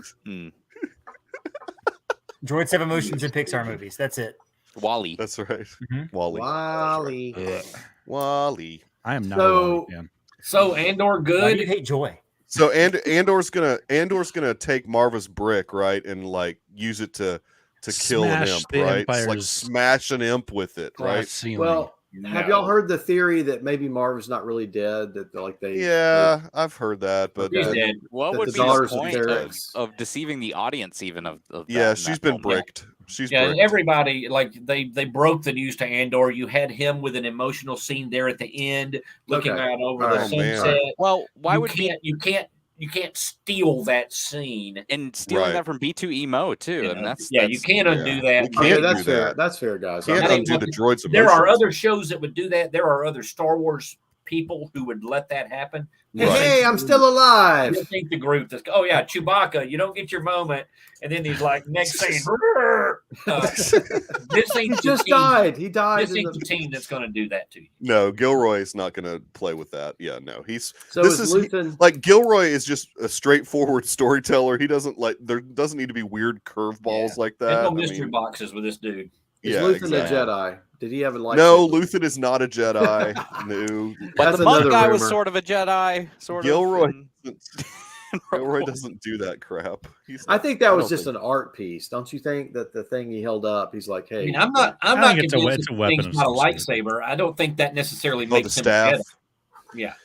Well, apparently, like the audible thing that you can listen to describes it as a staff or something like that. Well, sure. Well, whatever. But when they made a point, when that guy took it from him on Segra Milo, put it down or whatever he said, give it back or put it down. He said keep it or put it down or whatever. You wouldn't take an old man's cane. But there's something to it. It has some sort of substance. I just don't know what that payoff is going to be. It might be a lightsaber. I don't think that makes him a Jedi or a Sith. Ted's right here. Ted's right about the droids. The longer they go without erasing their memory, the more emotional they seem. That's right. Yep. I would love a lightsaber in the hands of a non-Jedi. That's always been a thing I've wanted. That's why I like Finn and Force Awakens. So well with it. Yeah. That's why L3 is part of the Millennium Falcon now. So sure, her memories can go on. What a nightmare for her. Remember how she led a revolt for droid freedom and then she was immediately trapped forever. So much for that freedom. Good guys. You will be part of the ship forever. Forever. I wonder how she felt when Lando was back in the Falcon. Yeah, with all those women. Like, with does he remember that she's like that? Hello, they did what it? have we here?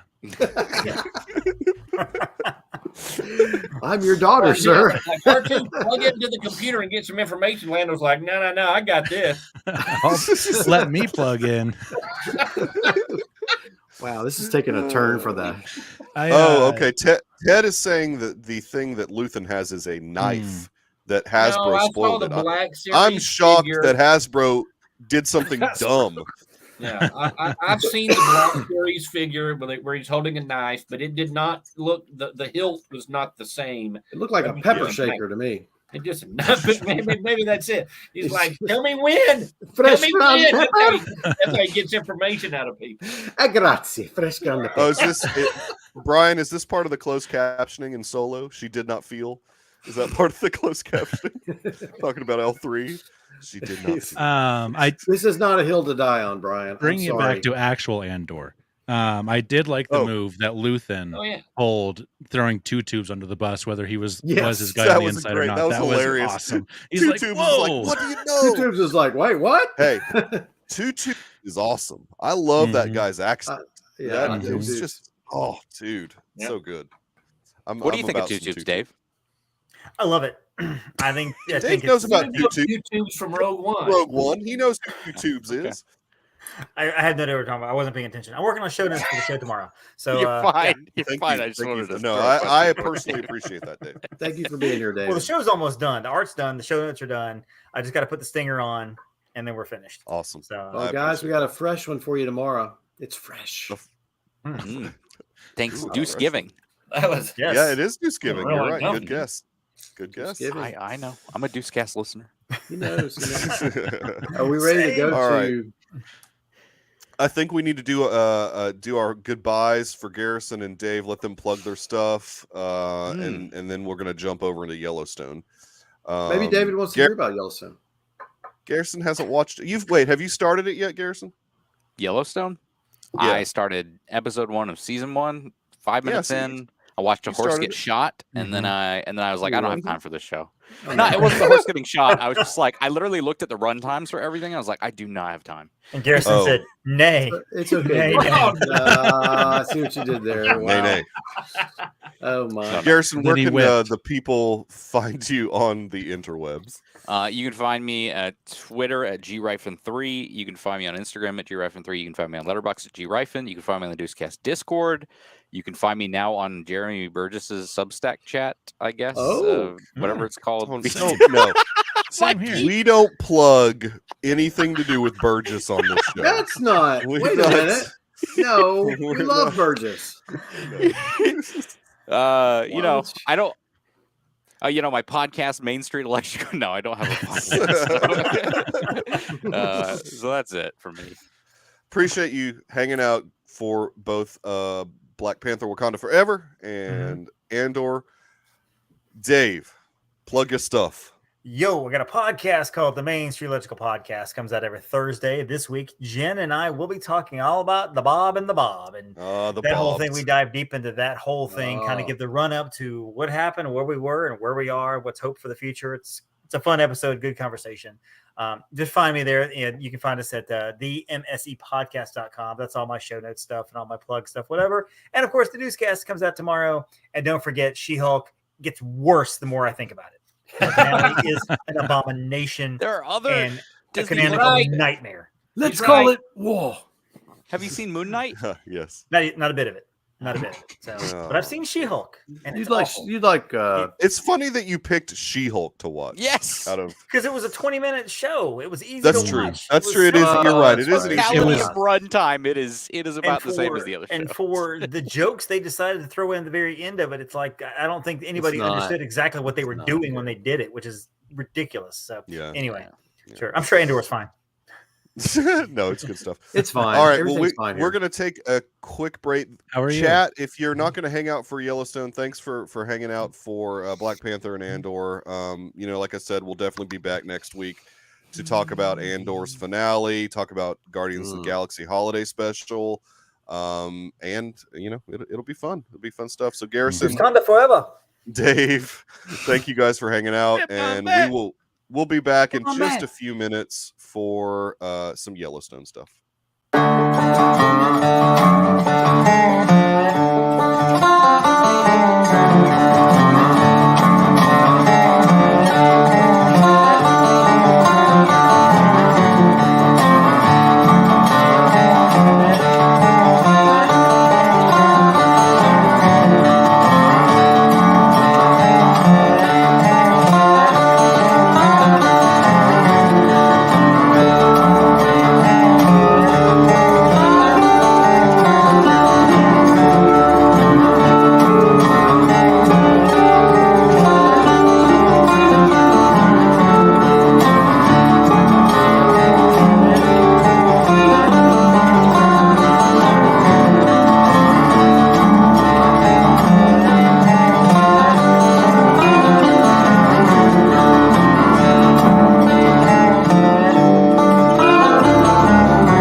Back. Let's do this. Let's do this. Yellowstone time. How about Yellowstone? Not my favorite season? episode. I was gonna say, how about this season's a little iffy? Mm-hmm. Yeah. Are you okay, Earl? Yeah, I'm good. All right. Yeah, Earl, you looked worried. Well, no. I was trying to figure out how to change. I was changing my name, but I'm trying to think about. I was pondering. I should have already been doing that. You should have. I wanted to get a cowboy thing going. So I think I was telling Rhett offline that I like the behind or the flashbacks. I'm liking the flashback stuff. We're setting up this guy who Josh Lucas, right? They sprayed him with his insecticide or whatever it is, burned him. He's on they're setting him up to be somebody in present day, right? No. Yeah, because because remember, I thought we had some cattle. I mean, why are we flashing back to him then? We had some cattle who died and then were eaten, but were not killed by the wolves, right? Right. So that's what I think is. I think they're setting that guy up because somebody's killing their cows, and the wolves are eating them. And I think it's this guy coming back around. I mean, why are we seeing him? Why are we looking at this flashback otherwise? Yeah, no, you're right. There's something with that I thought it was more that they're just introducing the fact that wolves have been a problem in this area for a while. I mean, that wasn't wolf. That guy they sprayed with the insecticide had nothing to do with wolves. He was killing their cows because he was spraying. Oh, it was getting in the water. Yeah, and then they drove his digger into the whatever. I thought we were done with that particular storyline, and the flashback in this episode was more about the wolves. Because this flashback was the wolves killing. It was the wolves. I probably went back too far on my flashbacks, but was it just the fact that he was on the city council or something now as a member? The Josh Lucas character in this episode walks in and he sits down and I mean, are they just trying to show him entering into politics? But you're right, Rhett. There's a reason that they showed that one guy being because it was on the previously on. Yeah, I And so think that's does, right. It was on the previously yeah. on. I knew I'd seen it more recently. It was the episode before, yeah. Yeah. So I don't know what that payoff is, but they've shown some things in the previously on that have not paid off yet. Like they showed the 4/6 guy, them saying goodbye to him. So that not everything's been paid off yet that they've set up in those previously on. So anyway, I think there's something to that. Obviously that Josh Lucas, the flashback story is going somewhere, and it's going to keep going. Yeah, and it'll have to pay off in present day because that's how the show works. Yeah, that's how they've been generally doing this. There'll be a son looking for revenge or something. There'll be something who's maybe helping them with the the wolf situation. I don't know. I thought that I saw a preview before the season came out that Neil McDonough's character comes back this season. Well, I kind of remember something. And I wonder if he's the son of. Oh, well, he did. I don't know. He was He's dead. You said he did. Oh, he's dead. He did. No, he killed one of them on the toilet, and he killed the other. He let the other one die out. He was out in the field. He was out in the field, but he's dead. I thought. No. Look, all he Michael, had. You looked at a preview from like no 4 years ago. All he had was a lightsaber through the stomach. Just fine. No. A spear through the stomach. Yeah, sure he's fine. Letting ask him said, "You want to die alone, or you want me to stay here with you?" Yeah, I do remember all of that, but I could have sworn that we're getting. I don't know. I thought I saw him in a preview for this season. You can give me all the Neil McDonough you want. I think he's great, but he did. Oh, he's fantastic. Yeah, I mean, because this market equity stuff, I don't know. It's getting a bit. Now I understand that Beth struck back at him though. She struck back hard. No, she did, and Caroline or whatever. She's being sent back to New York now, and she's like, what's the new character's name? I'm just gonna keep calling her Claire Dutton because that's who Claire she Dutton. Was Yeah, hot lawyer just lady. Let her, the hot brunette lady. Basically, she's like, let her loose, and she's gonna take Jamie down. Jamie's not gonna survive her. They were playing a game there, because that guy was like, he goes, how did I do with my outrage? Bad cop, good cop. Live. Yeah, because he made it look like Sarah Jamie was Atwood. like, Sarah. I don't, Jamie's not.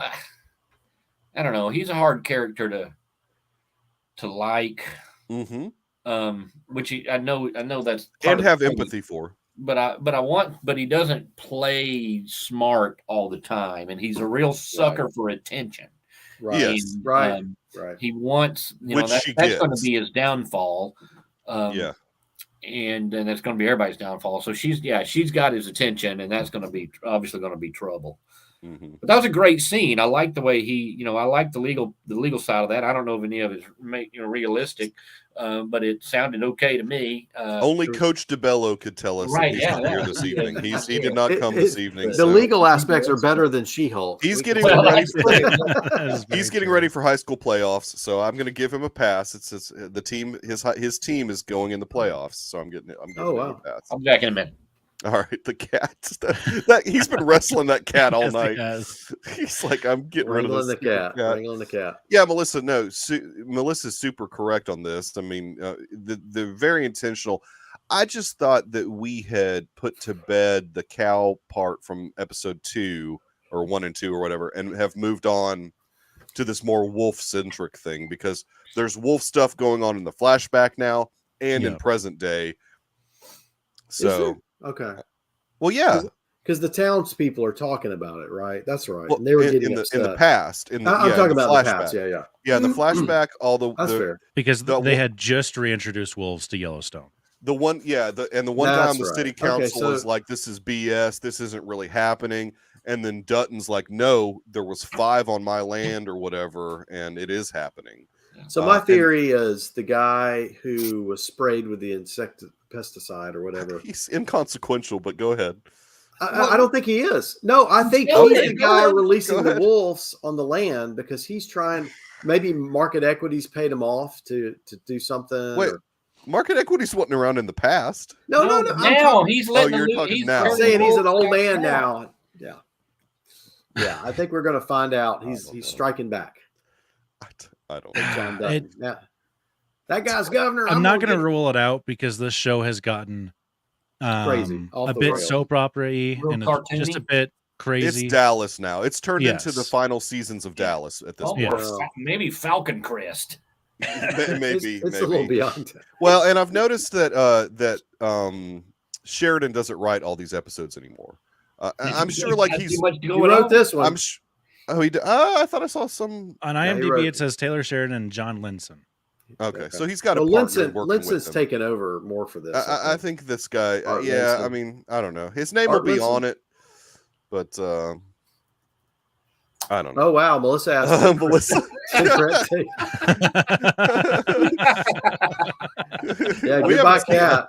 Hey, the train station hasn't come up yet this season. No, thank God. I mean, we're only 3 episodes in, and they hadn't taken anybody to Wyoming yet. I mean, come on now. Wyoming's the place you go to die. I know it. Yeah, I know, right?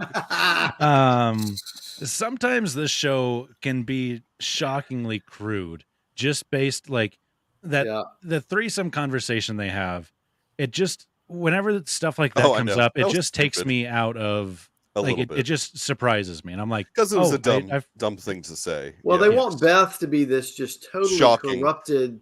She was a bit much in this episode. But it's like, but you can't live like. I mean, you can't. People are not going. They're going to. I don't know. I mean, I don't know. It just seems like she's too over the top sometimes. Like, and she is this, and I think that's leading to something. Obviously, I mean, this buildup of her just going too far is going to. I hope, but there's another possibility, and this is the cynical side of me. And that is when the show started.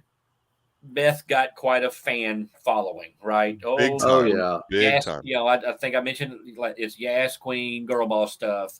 I worry now that they are writing scenes for her simply to capitalize on that. Simply, I agree. To give people another excuse to say, "Oh, look at that Beth go," and it doesn't really have plot relevance. Ultimately, it doesn't really pay anything off. It's unnecessary. I worry about that. The scene where she tells the guy from Northwestern off is women everywhere. Woo! But it meant nothing. It was just we know Beth is that character. We know she acts that way. Yeah. The threesome thing, they've had that conversation before where he's like, Beth, I'm your father. Stop saying these things. Come on now, Beth. Maybe that's just a bit that they do every now and then. That's okay. But I worry that they're writing her too extreme to capitalize on her fandom. And maybe not, but that's the cynical side of things that I happen to see sometimes. Yeah, definitely. And like I don't think you're very far off because it's the Beth girl boss stuff that's really taken off, and it's also the Beth and Rip stuff. And yes, we've gotten more of that because they've progressed in the relationship, but we seem to really it almost seems like Taylor Sheridan really like is focusing his like writing skills and like his good dialogue in those scenes, and then in the scenes with John Dutton reflecting on stuff is kind of where like the good lines all go to. Yeah, Melissa, I tend to agree with Melissa here that I think that her attitude this particular season, to me, is leading to a breakdown. I mean, yes, and I hope it comes sooner rather than later, or they are going to lose the ranch. Well, that's the thing. Like, the ranch? Yeah, okay. So she's like, "Let's go celebrate. Let's just go down to the bunkhouse," and then she's like, "Let's all take everybody," and I'm like. This is a terrible. I was on Rip's side. I was like, no, don't go to this. You're going to get in a fight, And at first it looked like everything was going to be cool. He's seeing some other people from another ranch. We got some good music. Oh yeah, I like that. Oh yeah. So who was that singer? That Lainey Wilson, the same one from episode 1. Yes. Well, there's Lainey Wilson, and then a guy jumped up afterwards. Yes, he was good. Yeah, he was good too. Isaac Hoskins. Isaac Hoskins. Okay, I'd never heard of him. Yeah. Okay. Well, I like that they're I know that part of this is to introduce people to Western music a little bit, and Lainey Wilson. Western music. Yeah, you mean like from this hemisphere? I'm talking about like there's 2 types of music. There's country and Western. You're actually not very far off. It is Western. It's not. What do y'all? Western is. This is a different. That's true. So we had this conversation at my radio station, right? Because we had a gal that was on for a little bit, who's awesome, but she didn't quite fit because she's from Mississippi and she's got a real deep twang. She was way too country. We're a Western state, like the like super Not Southern country thing and the Western thing don't necessarily they're not the same thing. And right. So, Earl, you're see, I knew spot Jacob on would that. know. Well, but what would you call like a Whiskey Myers or like what would you call that type of music? It's like Is it still in the red country dirt genre? Yeah, red dirt. It all kind of goes into like the red dirt Texas country. I like that. Ooh, Red dirt. So like Turnpike Troubadours, they're red dirt. They're from Oklahoma. Okay, yeah. I like this red dirt thing. I'll Aaron have to look that up. Watson, he's Texas country. Where is the red dirt? Texas, Oklahoma. Yeah, that's like the red. That's different than the red Alabama clay that Garth Brooks sings about. Yeah, that's it's right. different. That's right. That's all country right, music right there. But they go to the bar, and but before that, who goes to the bar with them? I'm jumping to the back. We can. You skipped the most important part of this episode. We get the return of Laramie. The return of Laramie. Oh man. Thankfully, Lloyd didn't stab anybody in the heart this time. Well, he's over her. I think he's like, I think he's moved on. On his birthday though, and like Ryan Bingham having barrel racer for breakfast. Yeah, that was a good line. Yeah, that was a good line. He gets a lot of good lines. He does. Yes, he does. Ryan Bingham gets a lot of. Well, anyways, they knew they had to bring Laramie back for the fans. She's but I'm glad that they're not like making it more issues with. I'm just glad that it's just like everybody's happy. Everybody's just getting along. Let's now. just keep the bunkhouse. The bunkhouse needs to stay get happy. They're Everybody getting needs to get along in the bunkhouse. There's too many outside threats. And yes, and we've had too many inner bunkhouse drama stories. Yes. Now, I'm not saying that there won't be more at some because there has to be because that's part of the show is the inner bunkhouse drama. But like for right now, it even seems like the Yellowstone bunkhouse is getting along with the Bar M boys. Mm-hmm. I mean, they're now real friend buying them whiskey. Aren't the Bar M boys the ones that were at the governor's ball as well? They were, yeah. Yeah. But we had never seen these guys before, right? They're kind of new. They're all cowboys. Because Taylor Sheridan wants another spinoff. He wants a Bar M spinoff. Yeah, what happened to the 4-6 spinoff? Did that just I think it's still going to happen now. Where's Jimmy? He was in this. He was in the most recent Bunkhouse episode, so he's going to be. You guys watch that on YouTube? It's pretty good. No, I should. Oh, it's actually those are pretty good. Those are fun. Actually. They're fun episodes. Yeah, they talk about the show. They talk about the show and stuff. And yeah, Jimmy was in it, and so he'll be back. Yeah, because they made his wife or fiance or whatever a series regular. Yes. Oh, and so they're both credited in these first 3 episodes too. Yeah. Yeah. Well, Emily is her. Is that Emily? The girl's name? Yeah. Yeah, and she was made a series regular, and so yeah, they'll. Yeah, we got a lot of episodes left. Not Eden Brolin. I guess she's off. No, I have not heard anything about Eden Brolin. She moved on. She's barrel racing elsewhere. She has moved on. She well, I don't need to say that. She moved on. Okay, that's all we need to say. Do you guys know how old Forey Smith actually is? He's got to be 75. No, he's not that old. How old is he? He's in his 60s. 63. 63. Okay. Yeah, what did they say? He lives worse than that. 58 in the show. But he's not really. They're really saying that he's 58. I thought they were. Still That's what they say. That's what they said in the show. That was a joke. I thought it was a joke the whole time. I just watched. He's 63. He said he was 58 to. He said it more than once, but it was just a joke. I thought. I don't. He's weathered and leathered. Weathered and leathered. It could have been. It's a big one. They talked about it being a big one. He acknowledged that it was a big one, and 58 ain't a big one. Yeah, I figure like maybe his character was turning 60 or something. Yeah, that's maybe so. Well, he looks like 70 to me. Well, he's certainly living the cowboy life. Leathered, yeah. He keeps doing those push-ups. He'll live be 100. He's still pretty ripped though. I mean, who are you trying to do? Tater. Tater. She can't even really do her accent. No. Like she's just all over the place. It's all over the place. She's lost. It comes and goes a little bit. It does. Jen Landon. Yeah. She's so different from that character. Like, oh yeah, in real life. Yeah. It's hilarious how different. I do love the commercials that are on Paramount Network while the show's she's on. in. Yeah. Yes, like Yeah, those and look, ones and Melissa, I'm okay with this. I mean, the show never was going to be anything more than like it's not like a serial like they would have on CBS or something like that. It's got a little bit more substance to it than that. But at the same time, Taylor Sheridan said he's got an end game to it. It just seems like this season has started off strange. Yeah, it's a little directionless. But on that point that she was making, Yellowstone is not. I'm careful about it. I guess it's not prestige TV. No, it's not Emmy worthy.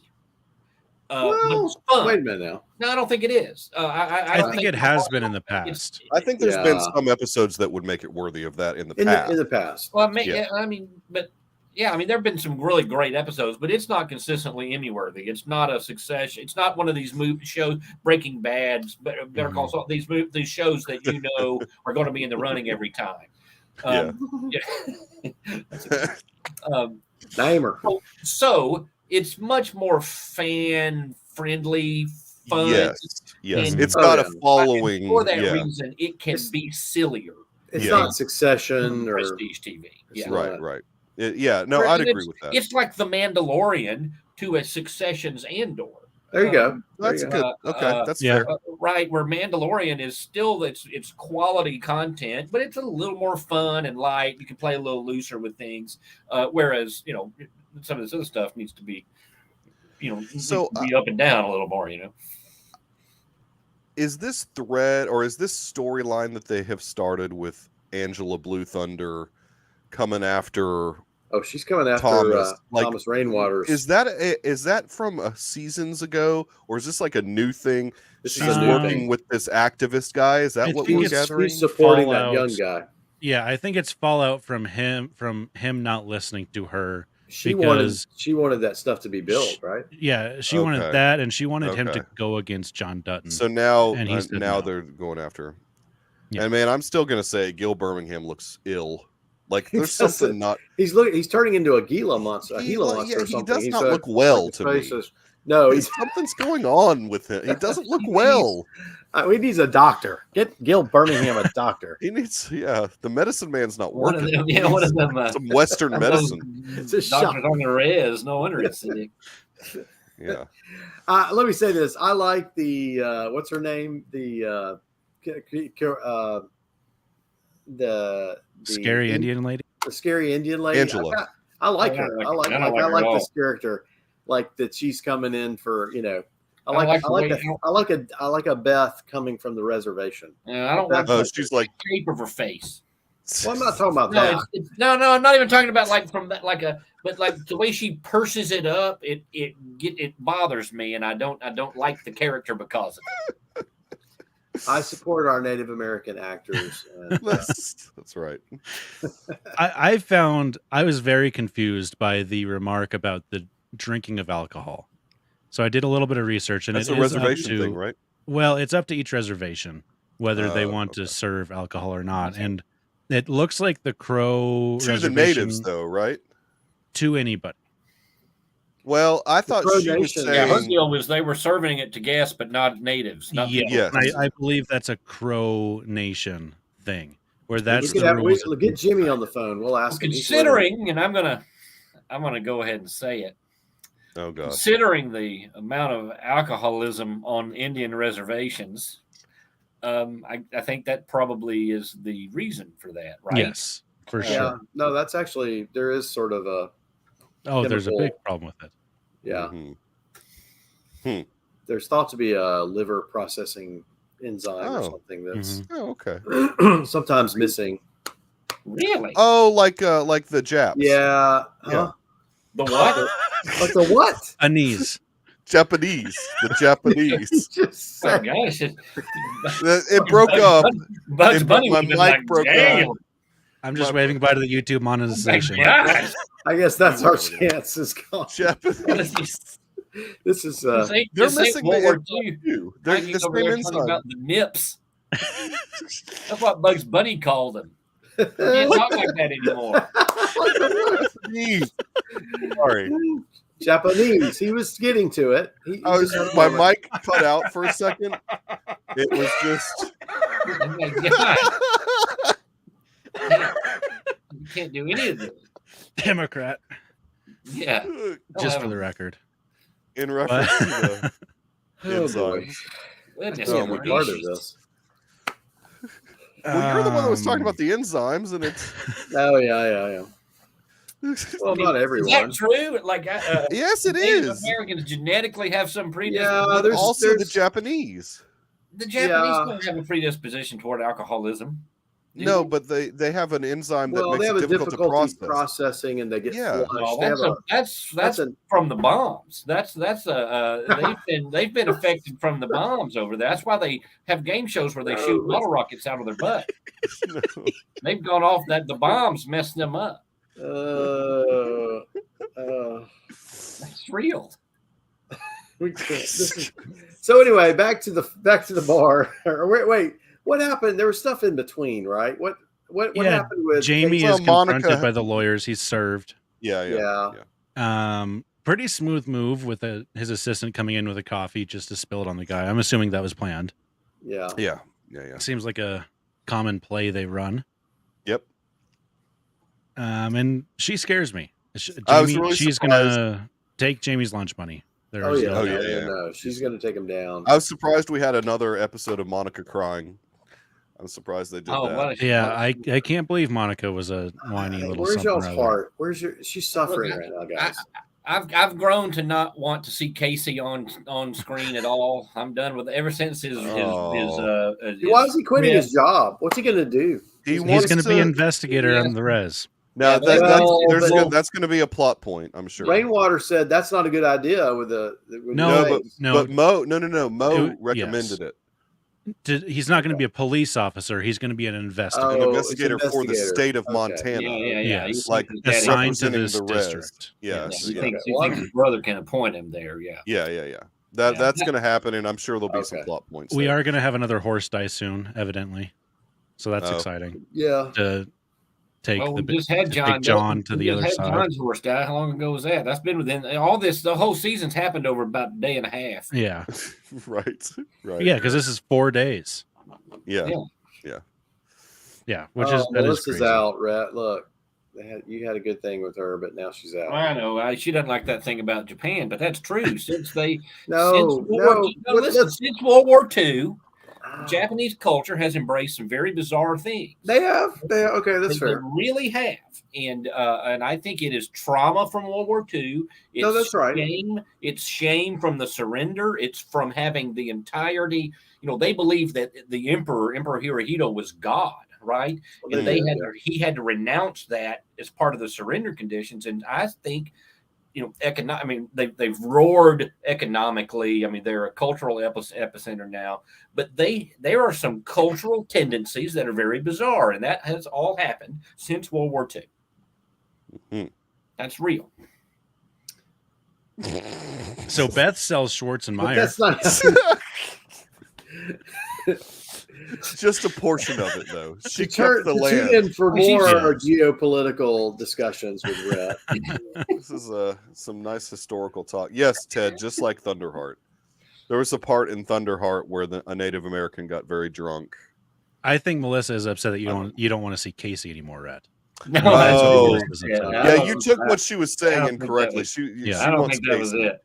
No, I do. She just said that's not what it was. I think Casey was going. I think Casey's one of her favorite characters.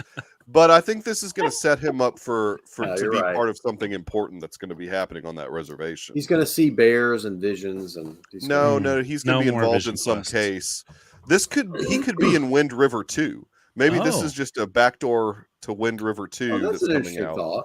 Let's do a Sheridan verse. Isn't that actually happening? But without Sheridan. But no. He's going to be EP, he's not writing the script, and it's got completely. Well, no, the Native American actor is going to be coming back. So there's one guy that was in the first one that's coming back that'll be in the second one. Wait, it's not going to have Renner and Olsen? Renner and Blunt. Oh, was it? No, was it Blunt? No. Elizabeth Olsen. They're not going to be in it, but yeah. So it's like RIPD2. Like, why even do it? Oh my gosh! Why even do the first one? That was terrible. Well, I mean, because it's an existing IP, so you got to milk it for what it's worth. But then it did so poorly. Like, why would you have a second one? Ridiculous. But anyways. Oh my! Oh my! What else happened in this episode? Beth makes that big deal, and I think this actually does mean that's a big deal. Yeah. I think by halfway through the season, we are going to be done with market equities, more or less. I mean, I did like that Beth negotiated that. Like, I like when Beth is reasonable but shrewd. Like, I like her being shrewd. Yeah, that stuff's great. But you can't just like breaking a beer bottle over somebody is not She was behind the 8 ball. She understood that this trajectory is negative. You got to play the game. Yeah. So she helps get the conservatorship, right? Yes. The land. Yeah, not conservatorship. Not conservatorship. Conservation easement. Yes. Okay. Yeah. And that's basically what sends Caroline Warner, like, her big boss is like, you're coming back to New York, whether you like it or not. You're done. And the lawyer dude's like, that's checkmate. And I think he's right. Oh, no, he was like, look, we're done. But she's like, no. She's like, no, we're never done. Leave Sarah here. She'll clean up this mess and cause havoc. Yeah. Yeah. All she's got to do is get to Jamie. He is in a position of, and he's vulnerable authority. Yeah. And can really, and he knows where the bodies are buried too. So if she can turn him, then everything collapses. And to be fair, he's not difficult to turn. I mean, it won't take much, especially with how she looks. Right. Yeah, that's that's a good get for him. And so he'll spill the spill the beans. If they were an item, he would definitely be out kicking his coverage. Correct. Yeah. Yes. No, say that's when you make your run at it if you can. Oh, the rattlesnake line. Yeah. Wait, didn't the guy ask where's the rattlesnake or something? Beth said she's the rattlesnake. He was the rattlesnake. Yeah. But I'm not going to bite you. It's about as predictable as what happened in the bar. Like that. Like Beth is very hurt. She's very predictable. Even when she does those girl boss moments, and she puts somebody in their place, she saves the day. Like, it's all very predictable. When she's on camera what is about to happen, pretty much. It's a little I don't know what to do about it. I don't know what to fix it. I mean, and that's what they've done this season. Is they've like gone that route too much. Like, the predictability of the character is coming through too much. They need to pull back on it a little bit. Now she's going to be in prison, and because this chick charges. That's more of a jail than a prison, I think. A jail. Yeah, I'm sorry. Yeah, I mean, she'll get off. I mean, listen, we've got this Piper Parabo that's coming back at some point too, right? Because she was in the previously on a couple of times early on. So does that mean that Dutton's gonna? And then Beth tells him, you got to go find you somebody to love while you're still young enough to do it. So he's going to probably pardon her out of jail. And she's coming back for something, right? I would think so. I don't know. I liked him. They put her in on. Oh, no. I think she'll be back. I think you're right. I liked him and the senator in a relationship better. Yeah, I think they're a good power couple. Yeah, but she's going to be in DC most of the time. And I know, but I like that actress better too. Oh, I do too. Oh, yeah. No, she's a smoke show. Well, she seems right for Dutton. They're the closer to the same age. Well, a little more age appropriate, but not a whole lot. Piper Parabo. Although, like, Piper Parabo is probably in her late 40s by now. Also, I don't know how old. Well, Kevin Costner ain't in his late 40s. It doesn't matter how old he is. Almost 70s, isn't he? It doesn't matter how old he is. He's older than Lloyd. No, he's not. He is too. No, I think he is older than Lloyd. How old is Costner? He looks pretty good if he's in his 70s. He looks good, but he looks better than Harrison Ford does. Well, he's got to be mid-60s. 10 years younger. The senator is 53. Okay. Let's find how out. How old's Costner? Costner, 63. Oh, let's see. Was born in 55. 55, so he's mid-60s, 45, 65, 7, almost 70. Dang it! Wow, 67. I'm sorry, Michael. 67. Your heroes are aging. Dude, yeah, for real. But he looks good though. He still looks pretty good. I mean, he's not showing his age like Harrison Ford, who looks like. Well, Harrison Ford's 15 years older. I know. Years I know. Yeah, Harrison Ford's in his 80s, or almost 80s. How do they talk him into this Indiana Jones 5? Look, we don't even need to. It's going to be great. Road. It's going to be great. Okay, well, he didn't have to do much because he's going to die in the first 10 minutes. And give it over to Phoebe Waller, whoever, going to go back and relive his all goddaughter. That's L3. She's going to go relive everything Avengers style, hit all the high points from those years, and she's y'all remember this. You know this lady over here, she's great.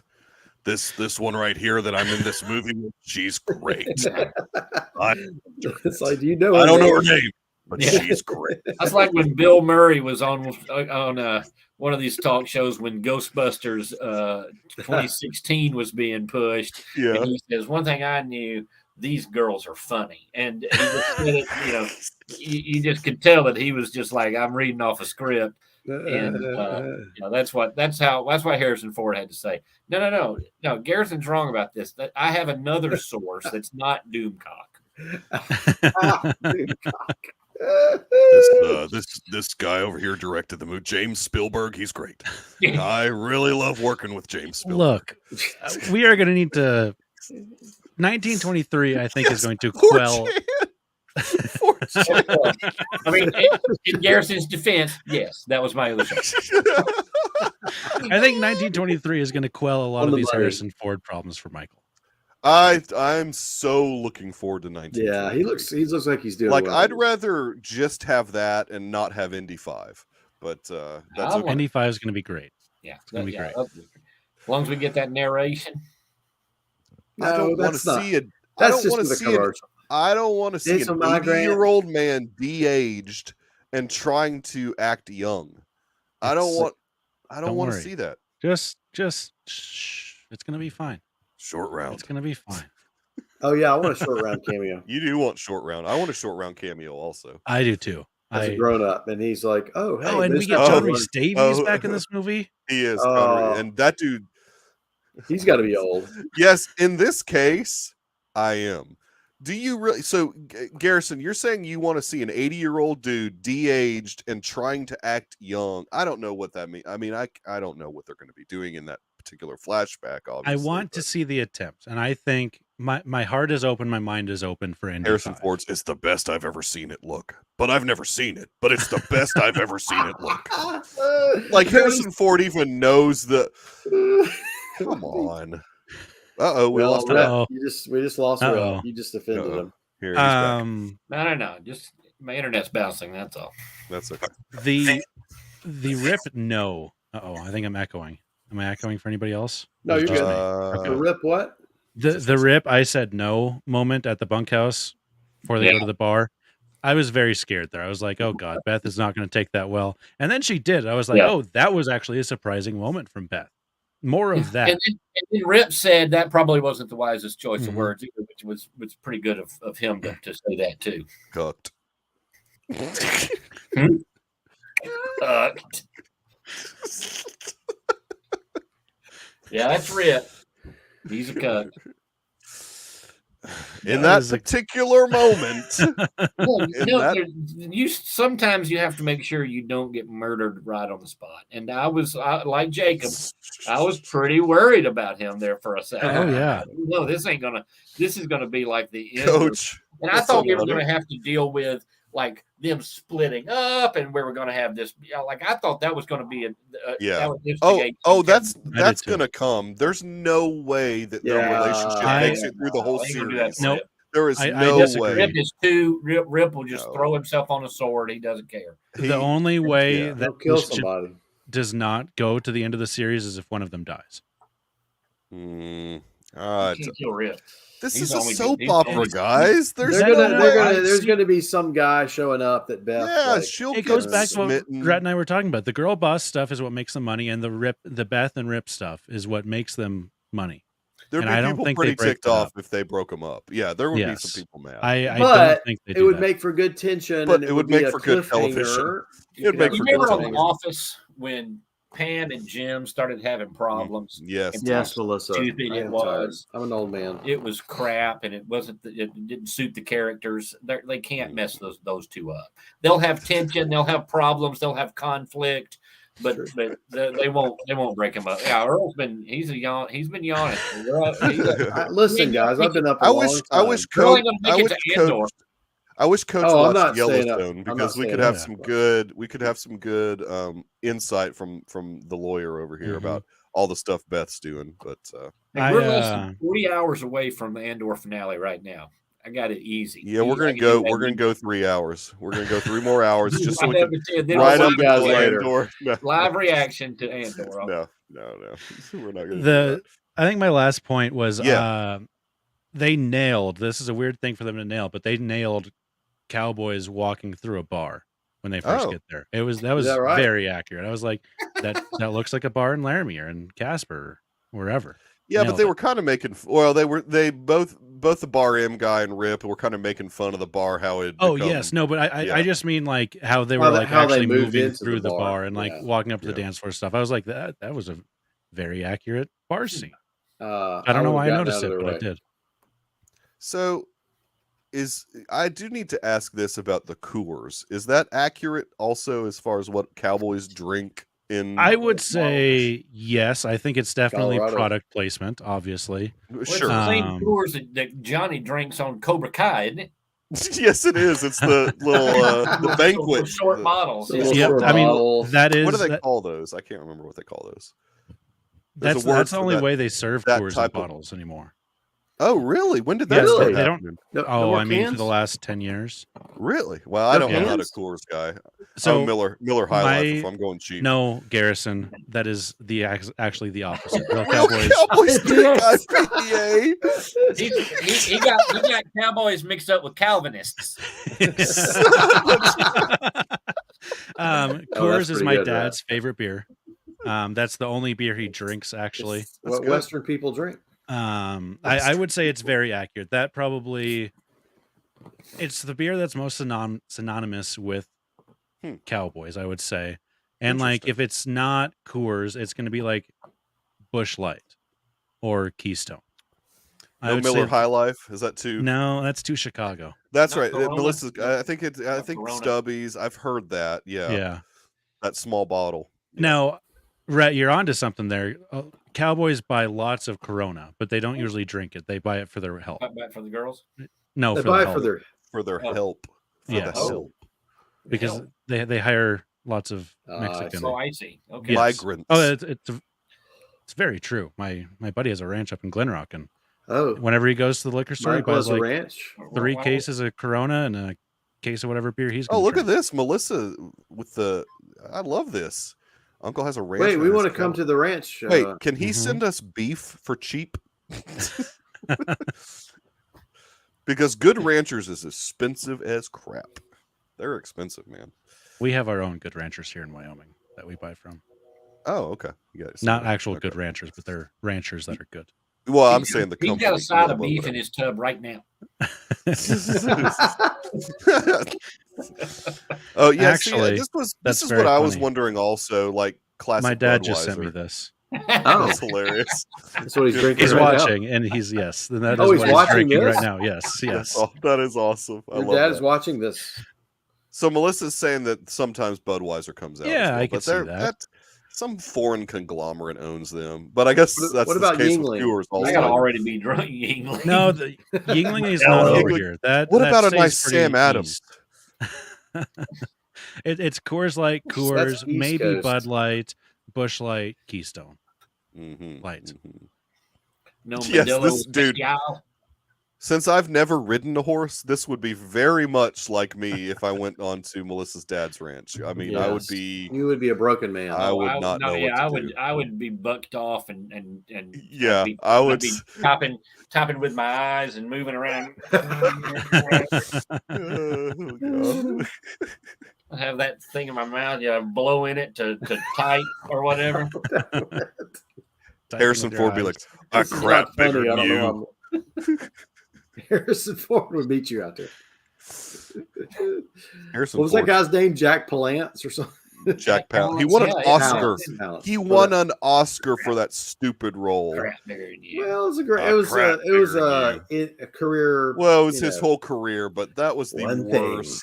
One thing. I couldn't believe that he won an Oscar for that, and he did the one-armed push-ups. That was such a crit. That's back when the Oscars were good. Yeah. Back when Billy Crystal was the host. Neighborhood Squirrels. That's funny, Melissa. All right, I think we're good on episode 3 here. I mean, what else? Did we miss anything? We said probably. Well, what about the police chief at the end and Rip facing off? Basically saying that's almost a thread from last season because Dutton and that police chief do not get along at all. Right, I forgot he was in last season. Yeah, that guy does not get along with Dutton at all. Well, he doesn't play. He doesn't just bend over to him, which I kind of liked that actually. I was liking that he was standing up to Rip. Yeah, just to kind of recap what Beth did.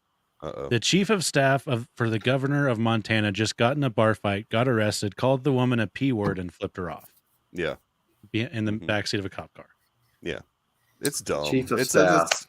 That's going to make the news. Yeah, well, her dad's going to be ticked. Her dad is going to be really mad at You can't be doing in the old days, Twitter would have banned any mention of it, like it was Hunter's laptop. Wait, we can't say that. Stop talking about that. Haskell was the cop's or the sheriff's name was Haskell. Oh no, Haskell was the guy that remember the guy that got shot in the diner. That's right. That dude was awesome. Yeah, he's I liked mayor him. of Kingstown. Or maybe his character's dead in that too. He was a buddy with the Duttons. Yeah. Actually, in fact, that actor is the co-creator of Mayor of Kingstown. Oh, really? He and Sheridan created that show that concept together and ran with it, and now it's going to season 2. So it's a pretty good show actually. Renner's good in it. Like Renner's better. I didn't know Renner could be. Well, he's good in Wind River, but he's great in it. Yeah, he's really good in that. He's a good actor. I never watched that one. I am watching Tulsa King. I like Tulsa King. Tulsa King's been fun. I mean, I don't know. Stallone's old, man. Stallone's really. He's still. Maybe I am an ageist. He's still. I think you are because there was some good acting from Stallone in episode 2. It's the best I've seen him in a minute. You're right. I mean, I'm more used to seeing him. He was great in the Creeds. He should have won an Oscar. He should have won an Oscar for that Creed too. Dr. Earl. Right. You're right. What? Dr. Earl loves Mark.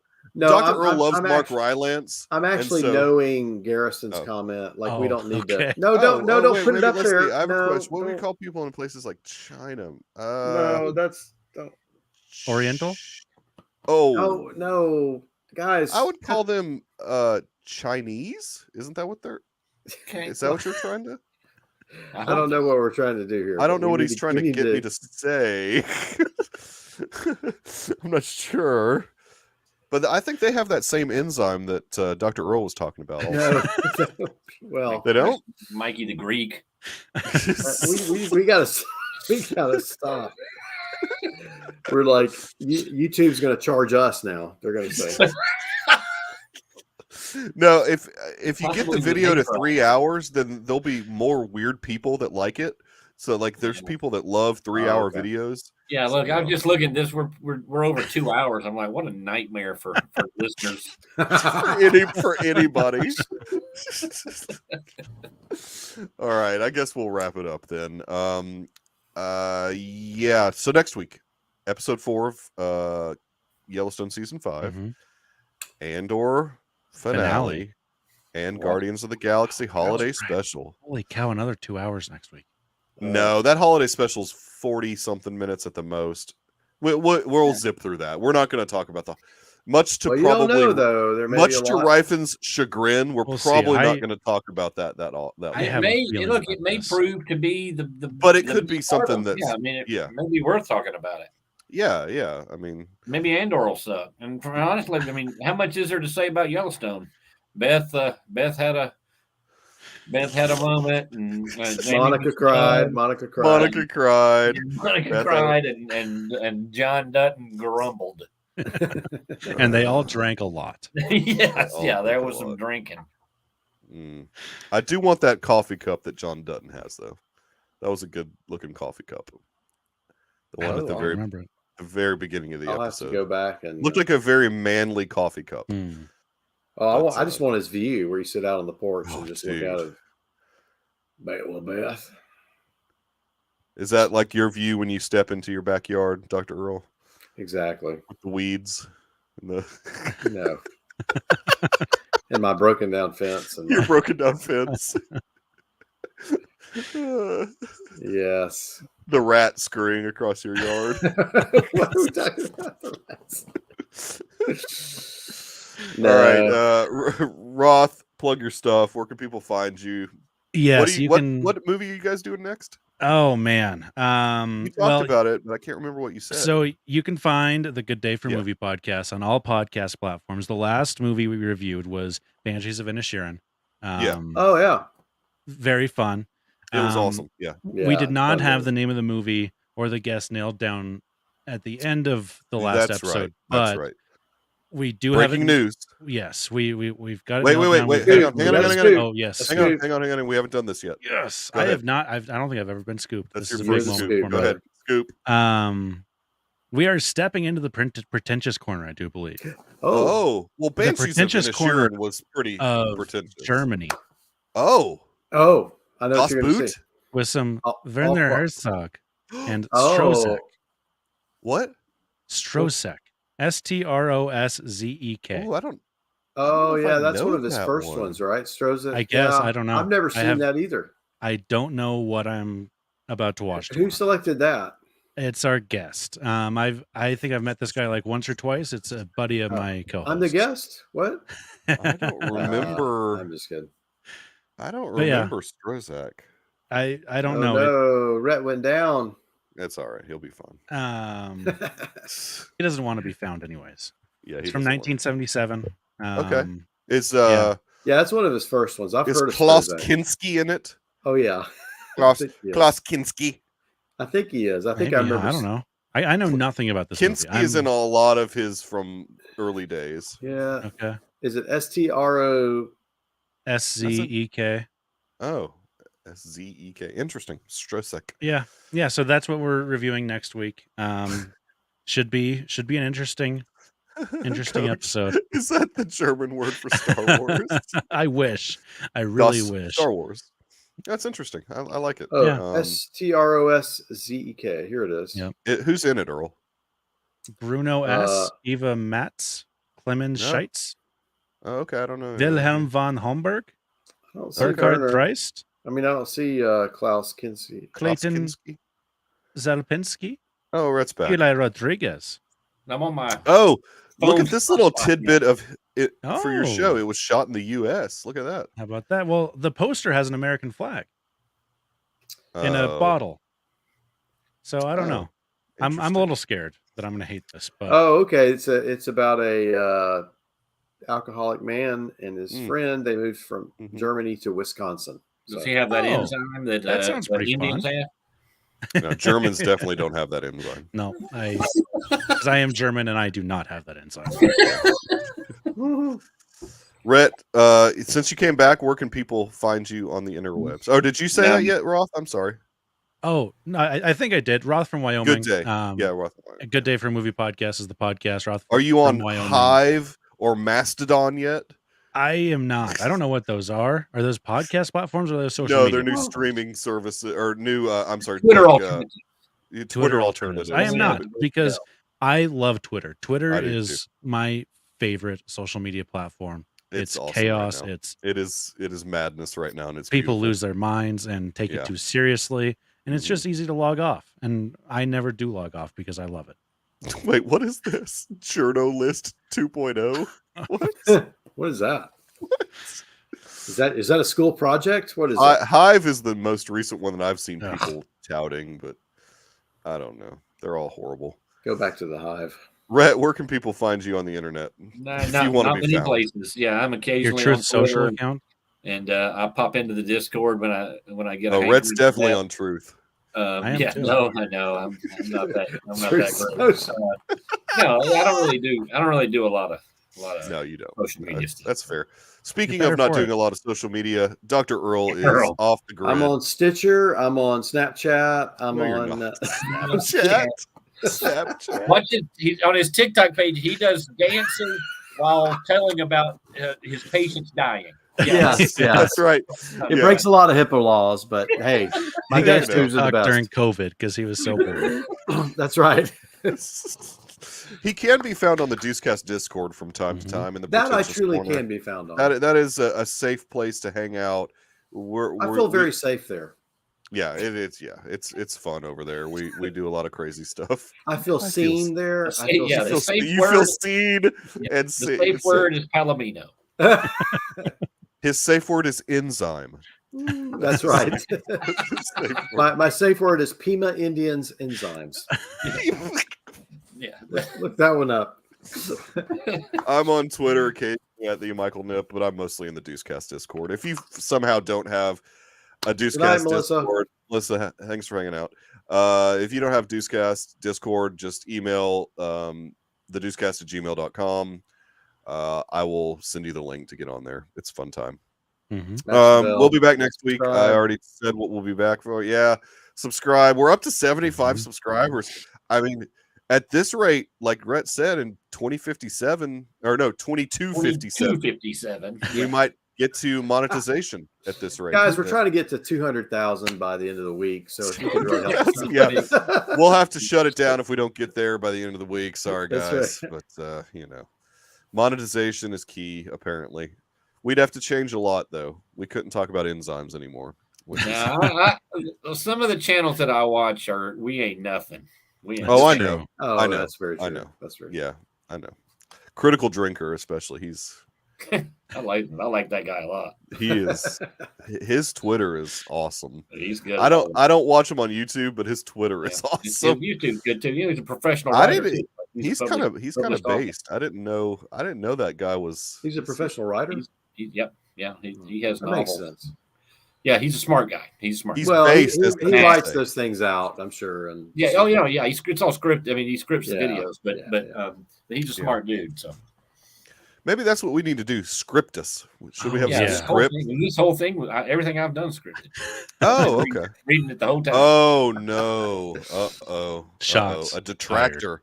Oh my god, that is ridiculous. No, Critical Drinker's good stuff. It's a little repetition. I've never heard of him. He likes the same things that I like and hates the same things that I like. So follow him. Hey, he's more of a hater than Twitter. Roth. He's got some. He's based for sure. Follow him on Twitter. It's good stuff. All right, guys. Wait a minute. This isn't scripted. Yeah, no, Coach. I hate to break it to you, buddy. This quality content is all improv. Yeah, this is we're so good. Homeland Security does have a script of this, actually. So maybe they're monitoring it. does. Yeah, perhaps. I don't know. I don't even know where. Yeah, we're probably okay. I guess we got to get out of here. So, I don't know. At this point, I'm like, maybe we should go 3 hours. I mean, what else can we talk about? How about this Iger thing? How about this Iger thing? What's that all about? I'm at it. Look, so I think there's a real possibility they sell to Apple at some point in the next couple of years. Oh yes, we need to get that rumor started. Yeah, that rumor's out there. Yeah, it's out there. Yeah, come on. I started White Lotus. All right, Earl. Talk to you later. Oh, we gonna talk about White Lotus? I just started season 1. I haven't started it. What's the White Lotus about? What is it's like a resort, right? A vacation. Alexandria Daddario's in it, and Sydney Sweeney's in it, and that's all you really need to know. Garrison wants to talk about the Apple sale. Yeah. That's Iger. Yeah, I heard Iger. My radar went off. Yeah. No, we were talking about H.R. Geiger. Oh, You're talking about the Geiger counter. Yeah. We're measuring radioactivity. Yeah, well, I mean, when we were talking about the Japanese, clearly we get there eventually. It's so. we find a way to get to where we need to go as we're talking about it. Earl, if you got to go, we're going to talk about Iger for a minute. If you want to stay, you can. Listen for a minute. My bladder's not going to let me stay much longer. No, just take a break then. Here, I'll take you down and go to the bathroom and come back. All right, there you go. Yeah, the interesting thing about Iger is there's been a lot of stupid takes on this whole situation. I think he's a good man, not a good man. I think he's a man with good media sense, good media relations, and also understands that with the stock dropping, he's going to have to make some changes, reverse some of the things that Chapek did. So I think what you're going to see with Iger is the parks improving. Yeah, because the parks went downhill. I'm sorry, they did. Totally. And I think you're going to see him step into some of these other franchises that have kind of gone downward. Cough, cough. And maybe give some advice to some of these guys. Disney, Pixar, Star Wars, Marvel, all of their franchises. I think you get a Star Wars theatrical release announcement very quickly. Quicker, yeah. He's going to fast track the Lindelof thing because that seems to be the only one that's actually well, no, but it's because it's the only one that's further along than anything else. Yeah, Taika's off like. Taika's off with multiple women at the same time. Mm-hmm. She-Hulk too. Yeah, no, I mean this is that he'll fast track that Kevin Lindelof. Feige, Michael Waldron one. I think the script has been started for that. I don't know how far along they are. That's true. The Waldron script would be okay. I'd be okay if that happened, but I mean, I don't know. I think you bring him in. Bringing CEOs back has not been historically successful. In a lot of cases, okay, that it's not always doesn't always work out great. They don't kind of return to whatever it was that made them successful to begin with. There's a reason they weren't there, right? I think there are a few things here. I think number one, I think his presidential exploratory mindset must have shown him that this was not the time for that. Right. He had kind of divested himself of a lot of things that might cause trouble there, and that's over. He used to be on the Apple board. He was on the Apple board until 3 years ago. Which you got to imagine the reason he was on that board at the same time he was still the CEO was. Yeah, well, I mean that's common, but I don't know if you can do sales. I don't know. There are regulatory rules about some of that stuff that you can't do. But I the full nature of that. So that I don't think that was a coincidence, but I don't know that it was wired in that he was going to do something. But I think they brought him back for some very specific things, and I think a sale might be one of those things. And Apple's the only entity. They're the only ones who could. But also because they've got about a 20x multiplier on their market cap. Course correction. And I think that's part of it. And I'll tell you why. Because Disney as a brand has always been a brand about letting creatives kind of be. I know that's not necessarily the thing that Marvel's gotten, but that it's always been about creatives running the company. And when Chapek took over, it was a very businessman approach. And I'm going to take over all this stuff. And I put my guy over the studios. That guy got fired recently.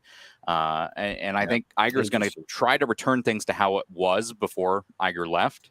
Right. The thing is, he's not going to address. He's not going to address, though, the other part of the reason why the stock dropped was not all kinds of other stuff.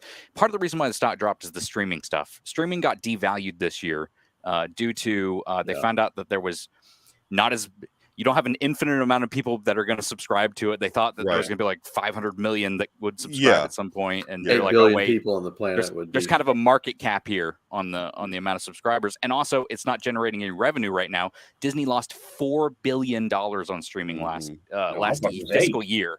Yeah, they made 8.5 billion on linear. They lost $4 billion on streaming.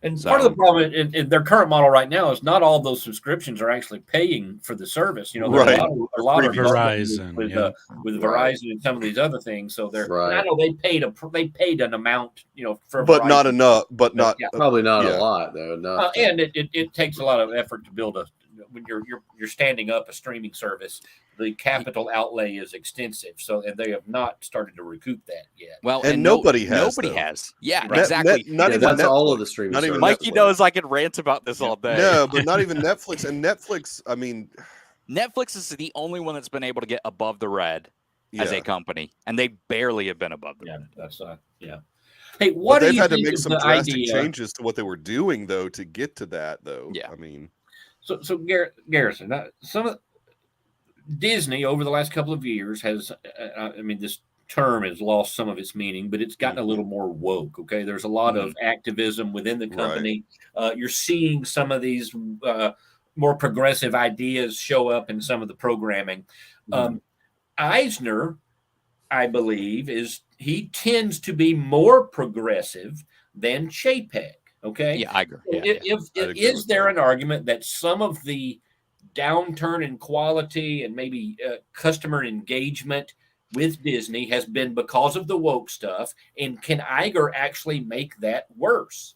See, I don't think he'll make it worse. See, I he don't think he'll make it worse. And I'll say it like this: I think he has a good sense of what makes a good movie and what makes a good television show. He's very entertainment oriented as a person and as a CEO.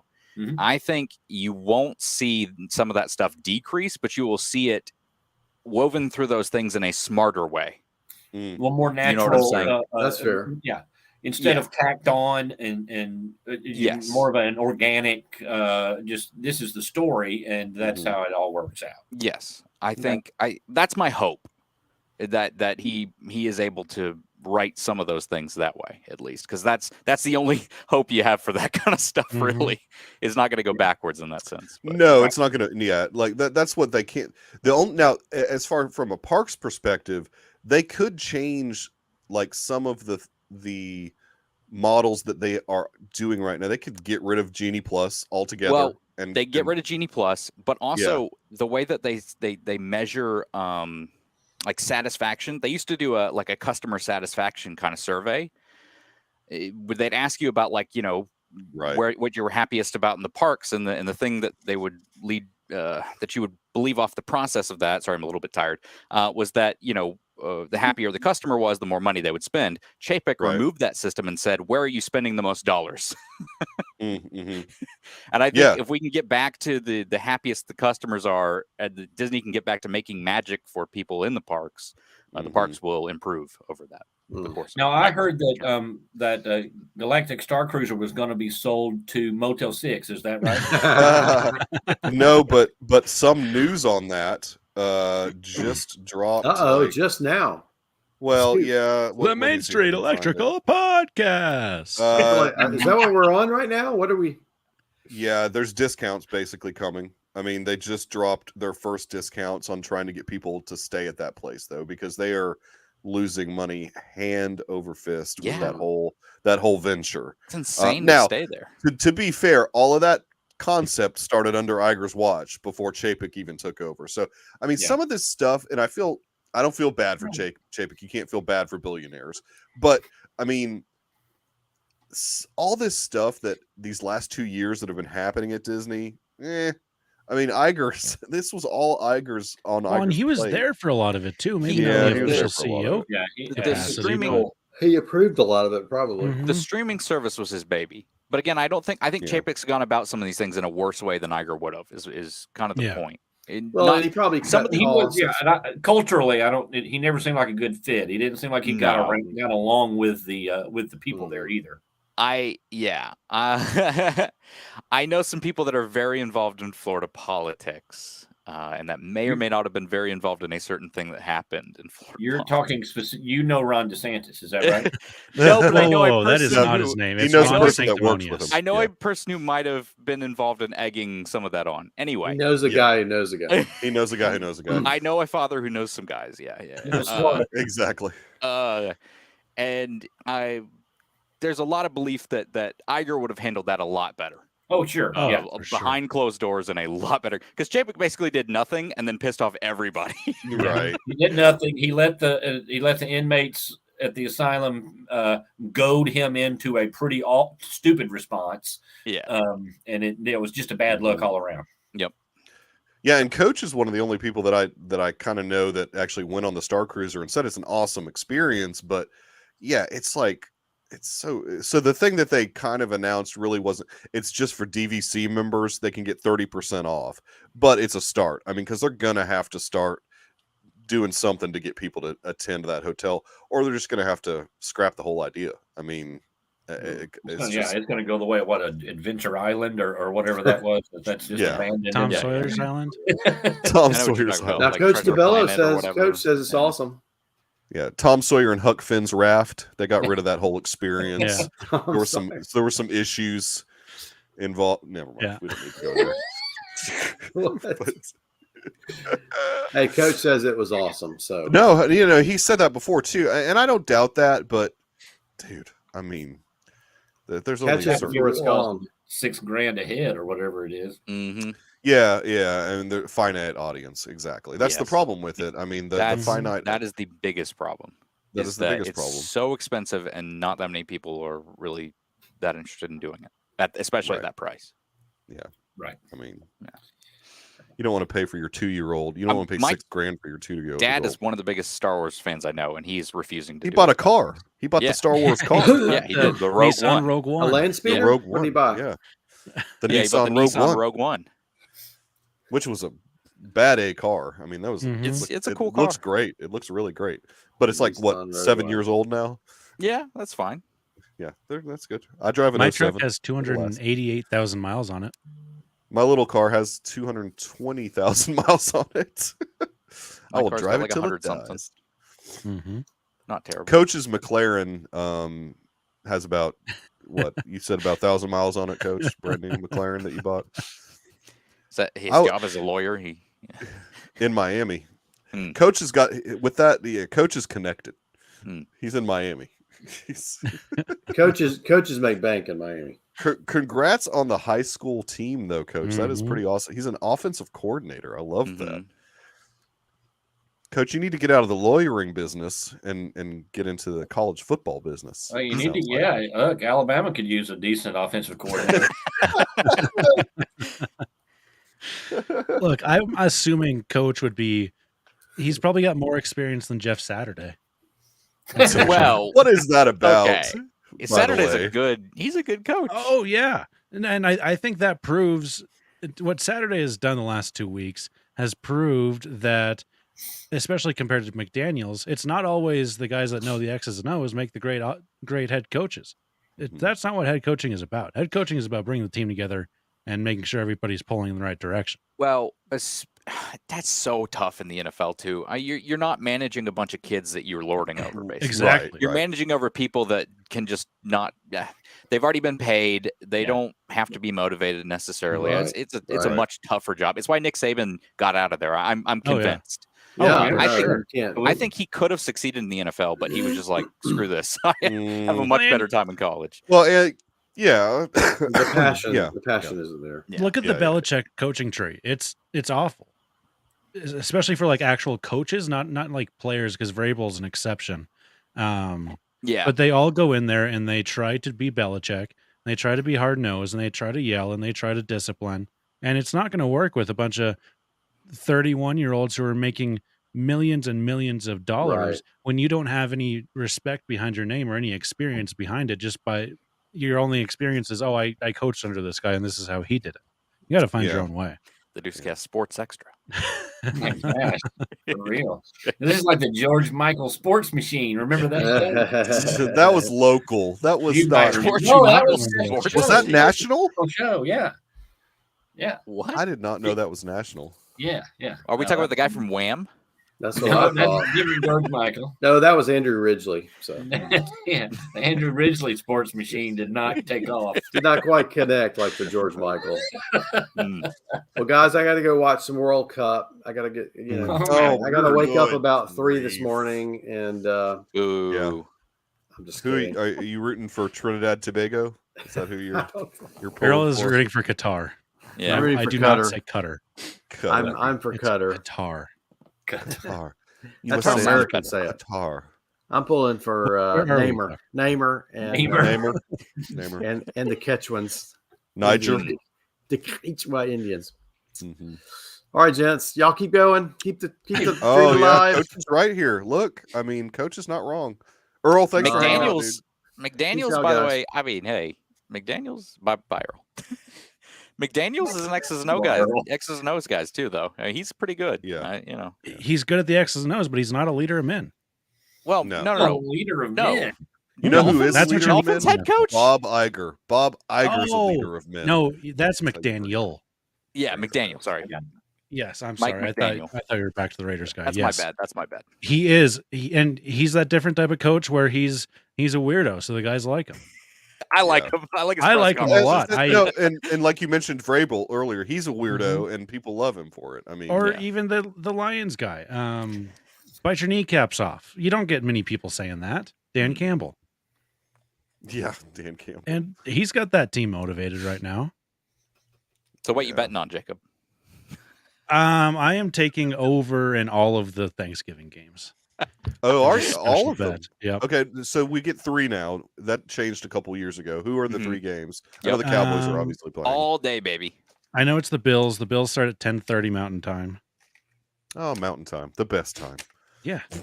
Let me pull them up. I can't remember the other ones. It's always Lions, Cowboys, and a Monday night or Thursday night game. Yeah. No. They don't always play, but they're the Lions and Cowboys do. Always play on not Thanksgiving. against each other though. No. They're not playing against each other. Yeah, No, you're right. They always play on Thanksgiving. They have a game on Thanksgiving. I wonder if the Cowboys are the night game this year. They're the 4. I think they might be. Oh, no, the night game is the Minnesota Vikings and somebody or something like that. Oh, really? I don't know. Okay. This is like the after show, but on live. Rhett, did you make the playoffs? No. Oh, you didn't make the playoffs. No, I didn't either. Game out. Well, I haven't made the playoffs in freaking 20 years. Are you talking about the DFC? Yeah. I flamed out this year, bad at the end. Yeah, I had a few that I had a chance at the end, but I couldn't do it. I went chalk too much, I think. I don't know. All right, I guess we end this. I don't know.